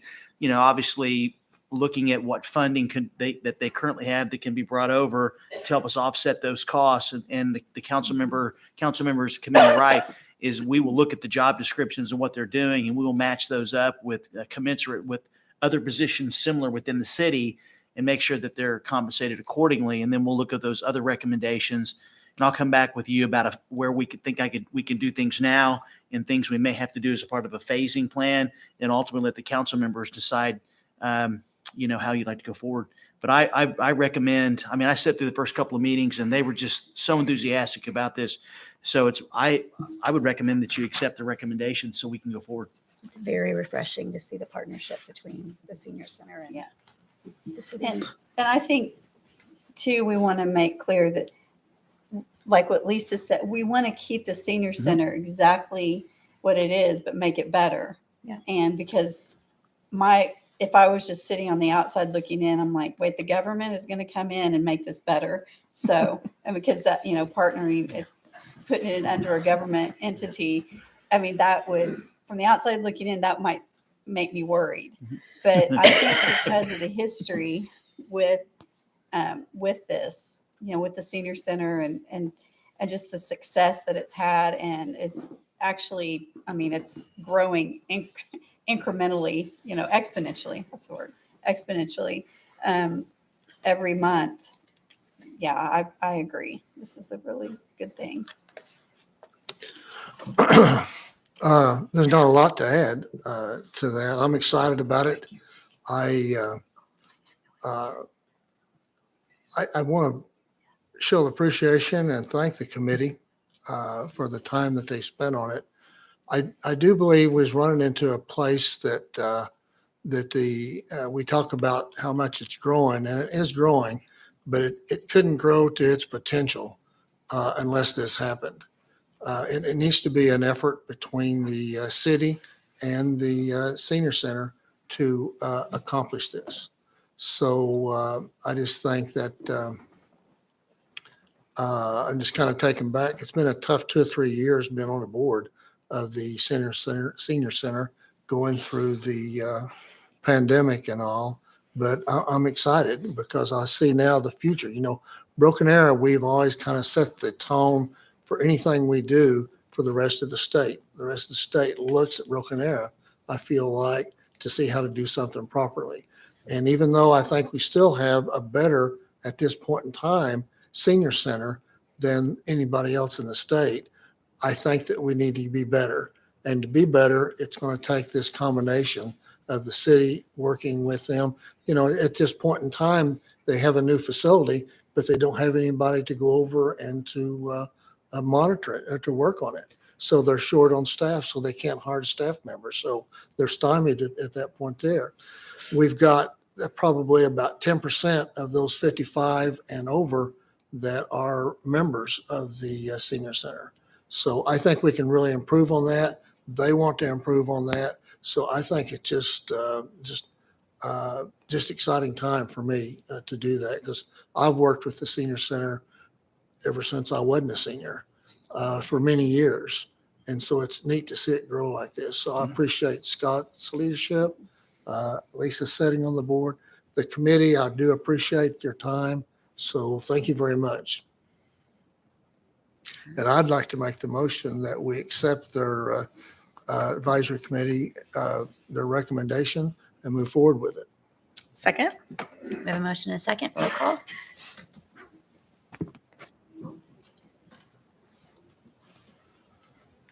Motion passes. Congratulations. Yeah, That's good. awesome. Nice job. Thanks for hanging in there with us too. I Yeah. told them they didn't have to stay after their, like, y'all can go whenever. Okay. Item 9C, consideration, discussion, and possible approval of an authorization to execute Resolution 1505, a resolution authorizing acceptance of a special warranty deed. Travis Small. Good evening, Mayor, Vice Mayor, Council, City Manager. Travis Small, Engineering and Construction Department. Well, what you have before you is a special warranty deed for a piece of right-of-way that we need at the New Orleans and Elm intersection project. This is the northeast corner there at Arby's. We've been in negotiations with these folks for quite some time, and we finally got it negotiated out, and we presented it here. If you got any questions, I'd be happy to answer those for you at this time. Are there any questions or discussion? Make a motion to, My laptop just went Oh, on Fritz. yeah, hers just died. We just happen to have IT. I seconded it, by the way. It looks Oh, like we have it's a not motion even and a on. second. Yeah, it's got lights blinking, but it's not responding. Oh, he just needed to touch it. There we Okay. go. Well, thank Thank you. His you. magic Magic. hands. Roll call. Did you turn it off and back on? Yeah, Holly literally just, well, Yeah. I don't know. I usually Weird, just punch popped it. right back up. Try not to touch it. All right. Thank you, Travis. Oh, you have the next one, don't you? Yes, you do. Okay. Item 9D, consideration, discussion, and possible approval of an authorization to execute resolution number 1497. Again, Mayor, Vice Mayor, Council, City Manager, Travis Small Engineering and Construction Department, here again. This resolution that you have before you at this time, Resolution 1497, is a resolution for necessity to condemn property generally located near 6900 South 129th East Avenue. This is generally speaking the west side of Olive from Kenosha to the railroad tracks. This is needed for right-of-way, temporary construction easements, and also a perpetual drainage easement on the Floral Haven property so that we can construct the Olive widening project. I am happy to answer any questions if you have any at this time. Okay, when you say condemn, okay, tell me what's happening. So there are several pieces of either temporary construction easement, permanent right-of-way, or drainage easement that are required for us to construct this roadway widening project. We've been in negotiations with Floral Haven for over 2 years now. We haven't been able to come to a resolution. And at this time, in order for this project to move forward, we have to have the property. That's why we're bringing this resolution for condemnation to council. There are several pieces. We've worked with them in conjunction with them, trying to figure out the best way to come to a solution. We've decreased the amount of right-of-way that we've required. We've changed permanent right-of-way to drainage easement. We've minimized everything that we can to minimize impacts to Floral Haven. And at this time, we just haven't been able to come to a solution that's acceptable to both parties. So are they going to have to move like signage or? No, ma'am. There are no signs. There's fencing that would have to be moved in a couple of locations. We have a couple of drainage structures that we'll be constructing to improve the existing drainage structures underneath Olive that will have to do a little bit of work downstream and upstream on the creek, which will affect them to some degree. One of the items that we did, we initially had it as permanent right-of-way. We modified it to a drainage easement downstream of the creek at the south end of the project. So that way it would minimize the impacts to them. This is all an area that's currently floodplain, so it's not affecting any land that's technically usable for obviously the needs that are used there. But we've done everything that we can to minimize the impacts to the cemetery. Like I said, we've been in negogations with them for over 2 years now and just have not been able to arrive at a solution that's And acceptable. we'll be putting in a turn lane?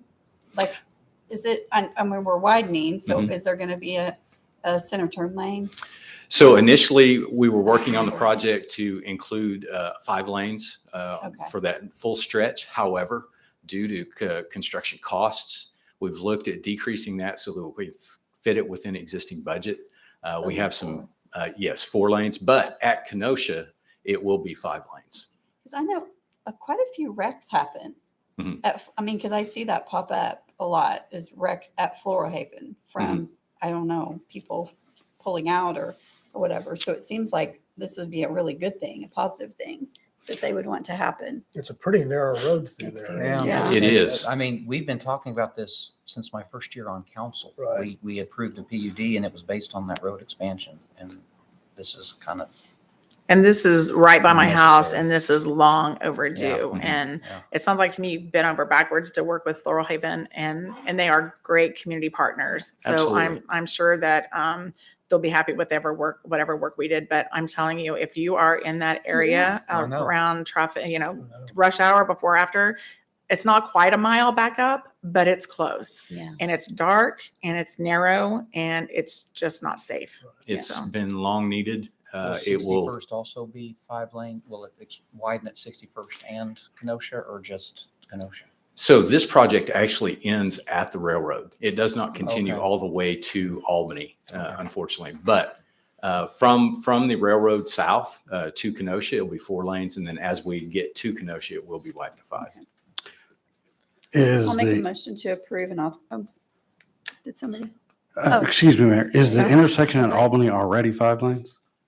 I seemed believe like it was. is. I think it is because there is a turn I lane. think it yeah. is. When I'm Yeah, with but school board so- meetings, that's- Yeah. The 4 lanes, It tapers down right now. I couldn't remember Mhm. how, at Right. the railroad track. That's what I recall. Both Yeah. intersections, when we're done, will be 5 lanes and the in between Well- piece will be 4. will it be 4 lanes from each 5-lane section? Yes. Okay, that's why because when you Yes. said it ends at the railroad, I'm trying to picture that. And I'm thinking, you mean we're going to go It's- down to? Once you go over the railroad, it widens out to the 5 Okay, lanes. thanks. Okay. There are very few turning movements in between the railroad and once you get to the Kenosha. To Counselor Ford's point. Yep. I very rarely take that road because the traffic's so bad. So I couldn't remember. Some of us have to take that Yeah, road. I And know, I so know. those of us are wanting this to happen as Yes. Well, quickly as I'll- possible. Those of I, us. I agree with Counselor Ford. That they're a great community partner, and I'm hoping we can eventually reach an agreement. But I'll bite the bullet and make a motion to approve the resolution. Second. We have a motion and a second. Roll call.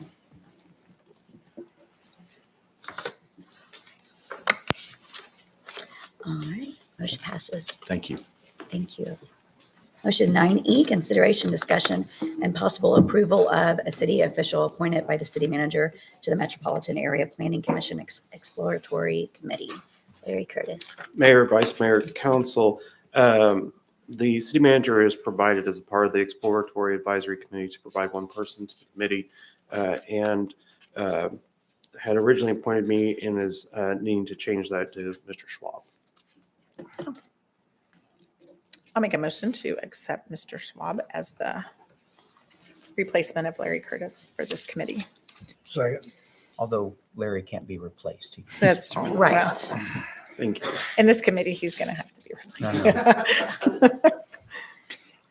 While you're voting, I will say, I thought long and hard about who could replace Larry on this, and I wanted Kenny on there because Kenny has very, very good relationships with Rural Water District Number 4, as I mentioned, at the State of the City, and also he knows the county commissioners, and those are 2 key partners that we're going to need in order to make this work. And so Jill Fairness will actually manage this for us. She was going to anyway, with Larry being the member, but in this case, it'll be Assistant City Manager of Operations, Kenny Schwab. All right. Well, the motion has been made and seconded and voted on and was approved. Congratulations, While Kenny. that was happening. Okay, item 9F, consideration, discussion, and possible approval to appoint a city citizen to the Metropolitan Area Planning Commission Exploratory Committee. Yes, Mayor, Vice Mayor, Council, is that Johnny Walker was appointed to this committee back on October 4th. And since that time, we have been looking for an additional citizen to join the committee for the second appointment by City Council. And there are currently 2 citizens that have been recommended for this. That would be Craig Kennard and Joshua Stenrose. Both have submitted their applications to this. And so we are needing just one appointment. So that is what is before you this evening. If I can just tell you, Craig Kennard, he was waiting for approval through his employment and they didn't deny it, but they haven't approved it. So we'll be taking his name off the list. So Josh will be if you guys are okay with that. I'm okay with that for sure for I'm great Josh. with Josh. Yes. I nominated him, so. And he has wanted to serve previously, so. Absolutely. Yeah, he'll be good. It was good to see him at the State of the City last week. Yeah. Just getting out and getting more. So I'll make a motion Everybody. to accept Josh as the, I'll second. We have a motion and a second. Roll call. Motion passes. Item 9G, consideration, discussion, possible approval of SP 0000307, 2022. Larry. Mayor, Vice Mayor, Council, SP 307 is a request for a specific use permit type 2 for short-term rental located at 1310 North Ash Avenue. This SP was reviewed by the Planning Commission on November 17, 2022. One neighboring resident submitted an online complaint stating that there has been parties on the property and police were called. The applicant addressed this comment and stated that the incident is the reason security cameras have been installed and the screening of potential renters has also increased. After review of the additional information that was presented to staff and to the Planning Commission at their meeting, Planning Commission recommended approval by a vote of 4-0. And that item is what is before you this evening. I'm happy to answer any questions you may have. I might add that was a party. It was a big party. Mhm. And You were the one who called, weren't you? no, I should have though, but I know the owner pretty well and they're a very nice family. So I visited with her. I thought maybe her kids were involved and it wasn't. They knew nothing about it. And actually she was able to collect several $100s in damages that they did inside the house. So they're staying up with it. So I don't have any problem with it. It's quiet. You know, it's not rented most of the time. So it's really quiet and they take care of the yard. So I'd make a motion that we approve this. I think they've got a handle on it. The motion and second, roll call. They even left full beer cans in that street. So I guess they're just, Full ones? Full Mhm. ones. Wow. as they were leaving, So they you- all you- left about You 11:30. question their judgment and their. I did. I think they shouldn't have been driving if it was leaving. Maybe. All right. Item 9H, consideration, discussion, and possible approval to the proposed Bluff Landing study. Larry Curtis. Yes. All right. So Bluff Landing Recreation Study was authorized by council several months ago and has gone through the process of being reviewed by Planning Commission, by staff. This study is not necessarily a master plan that has been done, but is actually a study to show, is this something that we can move forward with? So the comprehensive plan specifically pointed out as a part of their development area. People stand behind me. Showed that we should be looking at this area for potential wilderness type regional park associated with that. The situation though is that this property is not within the fence, is not within the corporate boundaries of the city of Broken Arrow. And so therefore we needed to have a study to say, okay, how do we go about making this a possibility in this realm of possibility? And so Farhad Daroga, our placemaking manager, worked with TSW, who was our consultant for this project, to go through the process and actually looking at this. We also worked with Matt Hendren in Parks and Recreation for his team to review this and for us to come up with basically a guide moving forward. So this area shown on the map here shows the existing conditions for the property that is located next to the Verdigris River.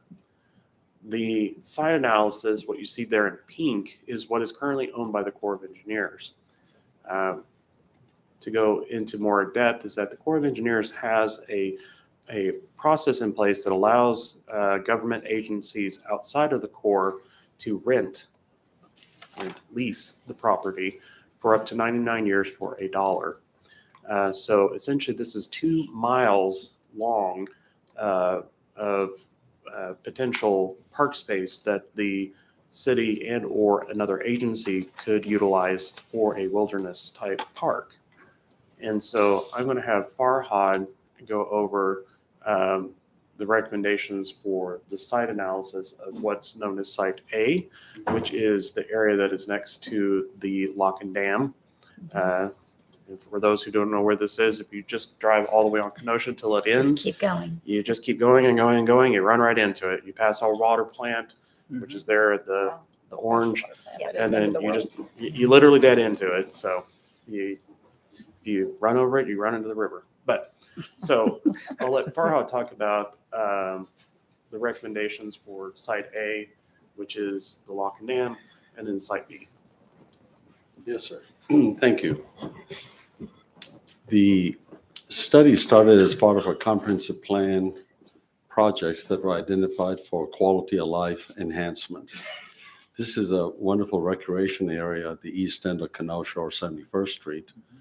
And like Larry said, not any of the core property is in the city limits at the present time. The Bluff Landing site has been there for numerous years. It's operated by the Corps of Engineers and it's fully staffed. In fact, that site was primarily responsible many years ago for the state designating highway status to 71st Street. So we got some pavement and right-of-ways established in that area. Going further to the end of Kenosha Street right now, since 2018 or 19, the Corps has locked the approach to Bluegill, which is the actual dam site. The Newt Graham Dam, which is dam number 18 in this system out there, has the most potential for a start of a recreation area. The Corps, by the way, we've included them in some of our meetings and we've met with them several times and are also hopefully meeting with them next month. They are interested in this project. Most of the area that we're looking at is on the west bank. At the present time, it covers approximately 2 miles.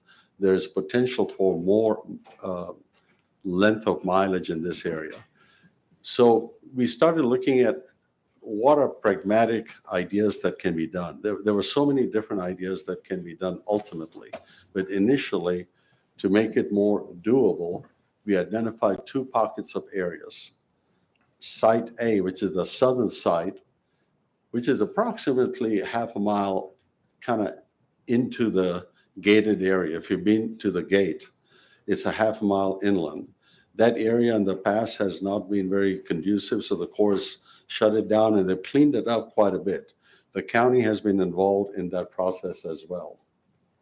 So area A has broader land available that the Corps owns.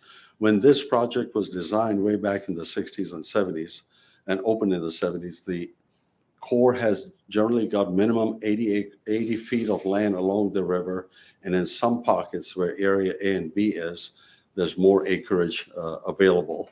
So area A is a place where we think that you could start with a trailhead to develop trails, which is kind of the lowest hanging fruit, to create trails for walking, biking, and so forth. There are a lot of potential sites, water recreation as well. As you all know, there's a boat dock and boat landing in Bluff Landing at the present time. This area right here, which is upstream of the dam, and there's a tremendous difference. There's more than a 15 to 17 foot water level difference between the dam on the north side and the south side. And the Corps controls that, and they will continue to control that. So these little pictures are ideas that TSW helped us put together to see where we can have trailheads, park environment, nature watching, bird watching, all kinds of recreational. This site is less than 25 minutes drive from here. And if you look at it, it's a site that most people usually drive 2, 3, or 4 hours away to get this type of environment. The Oxbow around the river on the west side of the river provides access to the water for many recreational purposes. So area A is identified. I won't go through all the listed items that are in the report that TSW has done. And then look at Bluff Landing itself as area B. Currently, Bluff Landing is budgeted through their offices as a operating park and campsite. They have full-time staff and volunteer staff. And Bluff Landing has 2 loops. The east loop is open currently. The west loop is presently closed. They're spending tremendous amount of funds to put in new electric in there right now. All 22 sites on the west side will have enhanced electric supply, and they've already redone the water lines in that area. Access to this site is somewhat unknown. There's only a small sign that was put up this last July that gives a reasonable direction to this site. So Larry's got area B shown, which is the Bluff Landing, currently Bluff Landing site that has got new electric and new water supply. Thank you, Farhad. So what was key in moving forward with this is the importance of having the steps in place. Because the property is not within this, it's not owned by the city. It's not within the city boundary. So how do we go about to utilize this? And so this is going to be really a partnership. TSW, through our department, through our legal department and everyone else, we did research on what are the mechanisms that are available to municipalities and county governments in order for us to partner together. And so basically what is being recommended is that eventually in the future is that the city move forward with partnering with Wagner County for a city-county park authority. And so through that authority that would be the mechanism for being able to create a city-county park out there at Bluff Landing. And also to be able to expend funds on that project, on that site. But initially, what the report is recommending is that Site A, which is to the south. The initial reaction in what in our communication with the county is desire to provide a wilderness trail out there, similar to what our wilderness trail is at Ray Harold, is that this would be something similar to that, in addition to also providing a mountain bike trail. As we currently do not have such facilities within the city of Broken Arrow, it would be nice to actually be able to provide that to our citizens out there as well. The water recreation is a huge part of that, but traversing the actual elevation out there is going to be really instrumental for us to be able to utilize that. Really, the only nature trail, hiking trail of any great length is Turkey Mountain. That is correct. And this would, if you're a hiker, this would, the Ray Harold Park's lovely and it's a great walk, but a hike would really require something like this. Exactly, and that's the reason why this actually runs 2 miles south and 2 miles back. That's 4 miles there. In addition to that, our communication with Wagner County is that they would like to incorporate a trail system that will actually run, interconnect with the GO, trail program that we currently have with Liberty Trail, but to connect all the way to Wagner as well. There was a trail located, unfortunately, on the east side of the river, that the bones are still there, but we could potentially connect that down at Highway 51 to where we could actually cross the river at that point and actually have both connections benefit our city and benefit their community as well. Yeah. And so all these things are fantastic as long as we have a mechanism, a vehicle for us to be able to do that. And that vehicle is going to be through that authority program. And so that is the biggest thing out of this study that we have discovered and created those step processes. And so through that, we have all these recommended improvement plans, processes. As with any plan that we have, that lines out exactly who's responsible for what, where, why, and how the steps are to get there, and things along those lines. And so with that, this is just the study. This is not the master plan. This is just the study. Next step would be the actual master plan, which would be what's budgeted this year is now going to be budgeted next year. So, yes. So a couple of questions. Yes. One is you said it's not within our fence line. No. Did you? Well, That's a question. Is it in our fence line? yes and no. There's a small piece on the east side that is not in our fence Yeah. line. Most of the west side is in our fence line. But it's our understanding is that portion that is not within our fence line is not claimed by anybody as well. Okay. As part of Wagner County, and the Corps is interested in talking to us Mhm. about that. Okay. Okay. Second thing is that I know that from what I've read, the Inola's building a port somewhere there. Mhm. Where would that be at from this location? Yeah, let me And I'm see if I- familiar with this 2 miles, landing and everything. Yeah. about 2 miles up. I'm sorry I can't show you people, but so the port is basically up here. So it's quite a ways upstream Yeah. then. It's about 2 miles north of Yeah. Site B. Yeah. Okay. But yes, that is correct. So it's in our fence line, so our fire would respond, but not our law enforcement because it's not in our city limits? I will let Chief answer that question more than, that is correct. Yes. Okay. So Wagner County Sheriff's Sheriff's Department would Office. be, But I'm sure, as with anything, mutual understanding on be able, that is a big concern that has been raised also through the study is how do we ensure public safety that's out there? And so that's the reason why the master plan is really going to be integral in laying out exactly those processes. So lighting, security, how are we going to get out there and if there is an emergency type situation, could there be potentially a partnership because they do have, the Corps has their own park ranger at the Bluff Landing location right now. Could there be a mutual aid agreement with them to be able to respond in a situation? So you guys will check with Wagner County Sheriff's Oh, Office yeah. to see, to make sure. We've been How many constantly in calls? communication with Wagner County through this entire process. because we're not going to get out there quick, because if this is No. further than the water department, oh Yes. my Well, goodness. but I mean, the with the water. park Have you ever been out authority, there? wouldn't, if the park authority is created, wouldn't that have Potentially. the pieces in which we would create the mutual aid agreements and create the police enforcement and all of that? Exactly. Yes, well, again, I will let legal, but the authority can be able to work through all that as well through their own either contract agreements or things. like Right. those. I would presume that that's the purpose of creating the multi-jurisdictional organization, right? Correct. We can certainly work through those issues. We've never created one of those before, but I'm There's a sure first time for everything. there's a first time for everything. Well, and the bike trail thing is kind of exciting because we used to have Ruts and Guts here as an event out at the events park. And they did such a great job, like utilizing the wilderness part of the events park. And then they were gone. So Mhm. I'm not sure if they're even still running locally, but it'd be kind of cool to down the It would be, future to bring them. the other possibility is also to partner with Rogers County and Inola as well. So Sure, all the border communities could participate in this and all benefit from it. absolutely.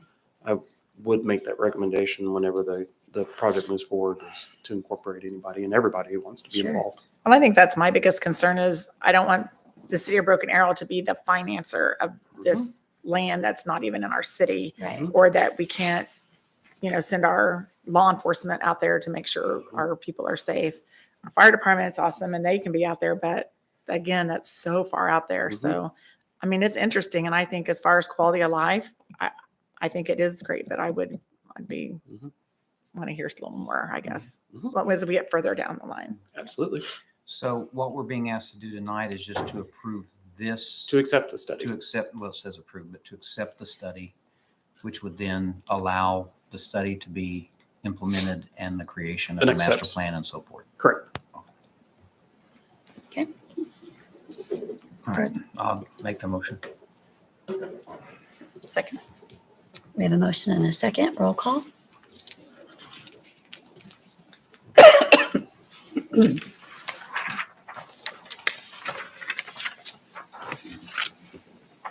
All right.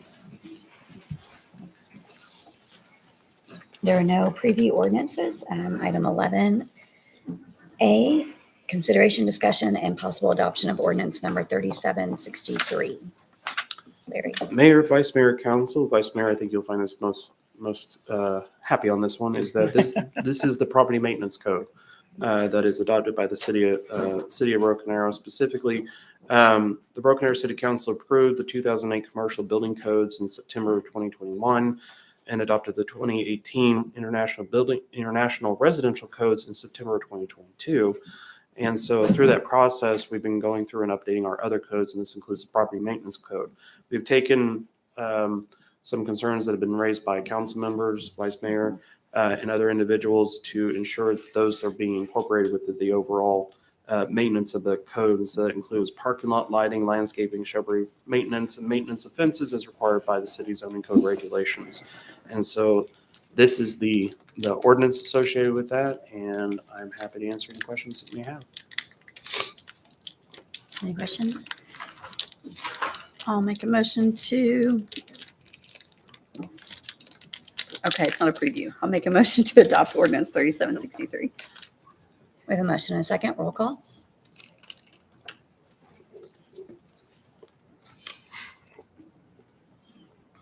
right, item 11B is consideration discussion of approval of emergency clause.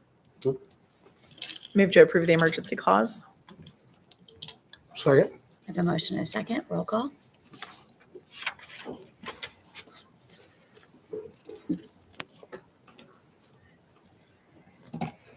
All right, item C. Thank you. Thank you. Consideration, discussion, and possible adoption of ordinance number 3765. I'll Chief try to Moore. keep this one a little bit more brief. That'd be appreciated. No Mayor, PowerPoint Vice like Mayor, this Council, was. thank you. This is the ordinance that we previewed at the last meeting for all of our gated residential and multifamily communities with gates to provide emergency access using a keyed lockbox system and the emergency clause associated with that. Move to approve ordinance number 3765. I have a motion and a second. Roll call.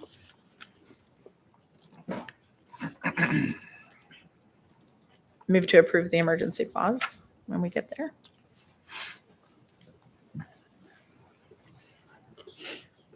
Second. I have a motion and a second. Roll call. Rating. Remarks by inquiring body member or governing body members. I want to thank the council for approving the recommendations, and I want to publicly thank Councilor Ford for her participation. It was fun to work with her and fun to see that come to fruition, and I really appreciate this council's support for that. I also, we replaced, I hate to use that term, but replaced Larry Curtis this evening with Kenny Schwab on the Metropolitan Planning Committee or Metropolitan Planning Organization Committee. And the reason is because Broken Arrow is losing one of our finest to those crazy people up in Bartlesville. I'm kind of mad at him. But our community development director is a great guy and has done an amazing job, has been a good friend to the city. And as he leaves to go run things up in Bartlesville, I just wanted to make sure we acknowledge that, his efforts in our community and the good work that he's put in place that will last for many, many years to come. I'm grateful for his friendship and wish him all the best in future endeavors, but want to assure him he'll be missed. Yes. Thank you, Counselor. Yeah, and I hadn't said anything. I was afraid. I was like, are we allowed to say anything? Well, I leaned over and about it? asked if it was okay first. And because I was like, oh, but Larry, oh my gosh, I'm such a crybaby tonight. I have never cried in a council meeting, not even during COVID. I just appreciate everything that you have done and everything. You're a great guy. Thank you. And Bartlesville is lucky to have you. So thank Thank you for all you've done. Absolutely. Yeah, I've enjoyed sitting on the transportation committee with him and also the ordinance committee that we've been working on. And you've done a really good job. We are going to miss you, but good for you to go to Bartlesville. I'm sure they're happy to have you. And I'll just say that I'm not dying. I'm only going 40 miles north, and I don't leave. I still have all you on speed dial. Yeah. Yes, this is You're true. rid of Have me your yet. text. Now I can text you all the time. All that's going to have to go through Michaela. Yeah, that's what I was just thinking too. Oh, I don't have to make that anymore. I wasn't supposed to text you Found directly. the ultimate loophole. One thing I did want to say real quick is I'm super excited. We've talked a lot about the Parks Department tonight. And so last week, we actually put trout in our events park pond. There have been people out there fishing every day in the freezing cold. And I think it is the neatest thing that, have you been out there? Yeah. And so Branson Phillips, he's one of our captains for the Broken Arrow Fire Department. He came to me 18 months ago, and he was working, just trying to figure out how to make this happen. And he and the people in the Parks Department. I just want to say thank you, because it's awesome how this they worked all this out, and hopefully we can get more people on board to donate trout for next year, because it's just a winter these people fish in the winter. They go out on purpose and get cold and fish. I don't understand, but It's because nobody else goes and we can relax. yeah, that's true. But I think about, the senior center is going to be a part of the Parks Department. Matt's probably like, what happened tonight? My job just like tripled. And then we talked about Bluff Landing, which is going to be another, if we can make that happen. So that's kudos to, living life in Broken Arrow. Yeah, I didn't know anything about the trout thing till I saw you post it, and I was like, well, that's pretty cool. Yeah. So And they come and dump them like a big tube, and they just dump trout in the pond. It's neat. Well, I just want to let Michael Spurgeon know what a good job I think you did for the state of the city. Yeah. And you made it fun. You made it interesting. Everybody was engaged, as that full sold out house was engaged. I know, well, I probably don't know all the time I know you put in a lot of time in preparing and making sure that everyone knew all the great things that we're doing in our city. And I just want you to know that I appreciate the time and effort you put into that. And you made it fun for council. At least I had fun. I thought it was fun doing it. And I think everyone appreciated it also. And you can, if you missed it, it's on our website, I'm assuming. So you can go look at it on our website. Yeah, and it was neat because you inviting area mayors and they all loved it so much. And of course, we're taking rapid notes of things that they want to do within their city, which made me happy because I'm like, yeah, it's good. Yeah. We've heard nothing but praise about the state of the city. Yep. So, Well, all and right. this is the last meeting of the year, so we want to wish everyone a Merry Christmas, Happy New Year, and we'll see you in 2023. Yes. Yes. Absolutely. All right. City manager. Mayor, council members, thank you very much. I have four things. First one is we have anticipating winter weather this weekend. It's going to be very, very cold. So I'm asking all of our citizens to check on their neighbors, obviously. Rocky's team is ready, along with everyone else, should we have to deploy. Jamie Ott's doing an amazing job of keeping everybody informed. And so we will have warming stations, community centers that will be open for a period of time. Also, if we need, Broken Arrow neighbors could help us as assistance. So folks have been working on that. I do want to mention that I do believe that the TED team has done a very, very good job of managing the Christmas in Broken Arrow program we have this year. We are going to have a merchants meeting with the Rose District merchants in early January to get their feedback, because obviously I want to hear what they have to say about it and how we can improve upon it. But the program is expanding. I mean, our streets is expanding to the north. I think that's going to continue. I think that eventually the street's going to expand to the south. Also, there's going to be a need to do improvements at New Orleans Square, which I think are essential. And so there's, the city's commitment to make sure that all of our retail areas, that they're covered, is something that we have to look at. But obviously, I just want to mention how much effort went into the TED team. So thank you very much, Jennifer. Kenny Swab wants me to mention that there's going to be a detour out on East New Orleans because of the road construction. That's going to be for 3 days, starting on December 27th. School's out. So it is going to be an inconvenience for those that are going to have to travel around, because the detour is going to be around 209th and the turnpike there. And so we'll be putting out notices to everyone that that's going to happen.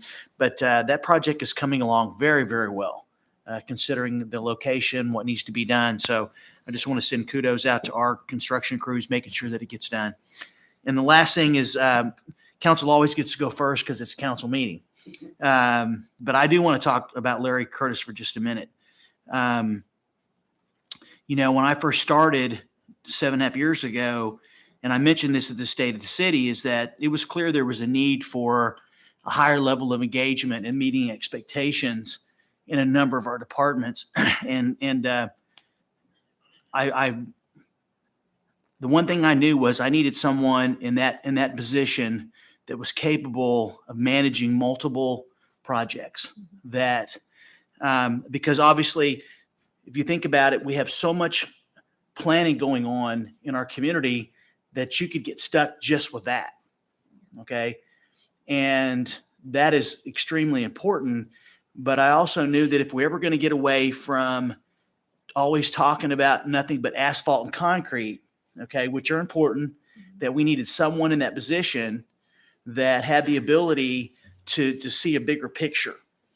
And I went to Larry a couple years ago, right after he took over, and said, look, the one thing I think Broken Arrow is missing is what I call the armor all. You go out and wash your car and it comes out. First things people look at in most cases is the armor all on the tires. And so we're missing that. And so I said, I want you to come up with some ideas, and here's what I'm thinking. And it didn't matter what I asked him to do. He came up with an idea. I said this or that. The transportation system, we're woefully underutilized. Our citizens are not being taken care of. But I had to have time to get to other things, but I need somebody in that position. And so this is hard for me that he's leaving. But I feel kind of like Nick Saban in one sense. We have a lot of talented people in the leadership team, and Larry's got goals and aspirations for himself. But no matter what it was, Larry, and I was hard on you at times, expected a lot out of you, but I can truly say is that there wasn't never a time that I asked you to do something that you didn't do your very best and you didn't come through. And there's no doubt in my mind that you're going to be successful in your career. You may end up coming back someday. I mean, obviously, you, for some reason you think you want to get into city management, which, good luck with that. It's a lot of fun for the most part. But I only echo the council members is that we're going to be okay, but I know you're going to be okay. And I'm telling you, you have left that department in great shape. And Jill Ferentz will serve as acting until we start the recruitment. So we wish you well. You're only 40 miles away, but I couldn't be happier with the job. And I love you, brother. You're going to do great. And we wish you the very best of luck. That's all I have, Mayor. I do have one more thing too. I just thought about it. On my way here, farmer's market was booming again, like so much traffic. Like they were walking when they weren't supposed to be walking And because it's there were so cold. many people, and it was cold. But they had their walls up and their heaters on, and hopefully it looks like it's a success. So I'm hoping that our merchants are selling a lot of stuff. So Tuesday nights. Yeah. All right. That emotional remarks. Larry. Make a motion to go into brief recess. Since we have executive session, make a motion to go into brief recess to enter Bama and Beta. Second? We have a motion and a second. Roll call. Ford, yes. Hootie, Yes. Parks, Yes. Gillespie, Yes. Wimpy. Yes. Call the Broken Arrow Municipal Authority meeting to order. Roll call.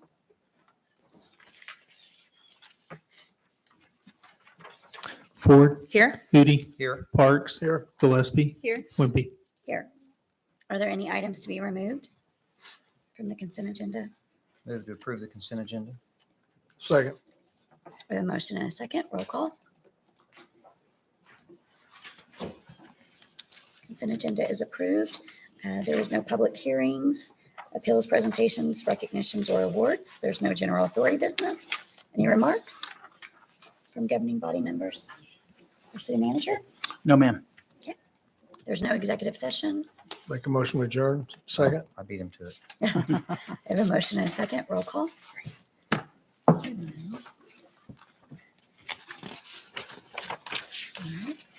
Call the Broken Arrow Economic Development Authority meeting to order. Roll call. Ford, Here. Hootie, Here. Parks, Here. Gillespie, Here. Wimpy. Here. Are there any items to be removed from the consent agenda? Move to approve the consent agenda? Second. I have a motion and a second. Roll call.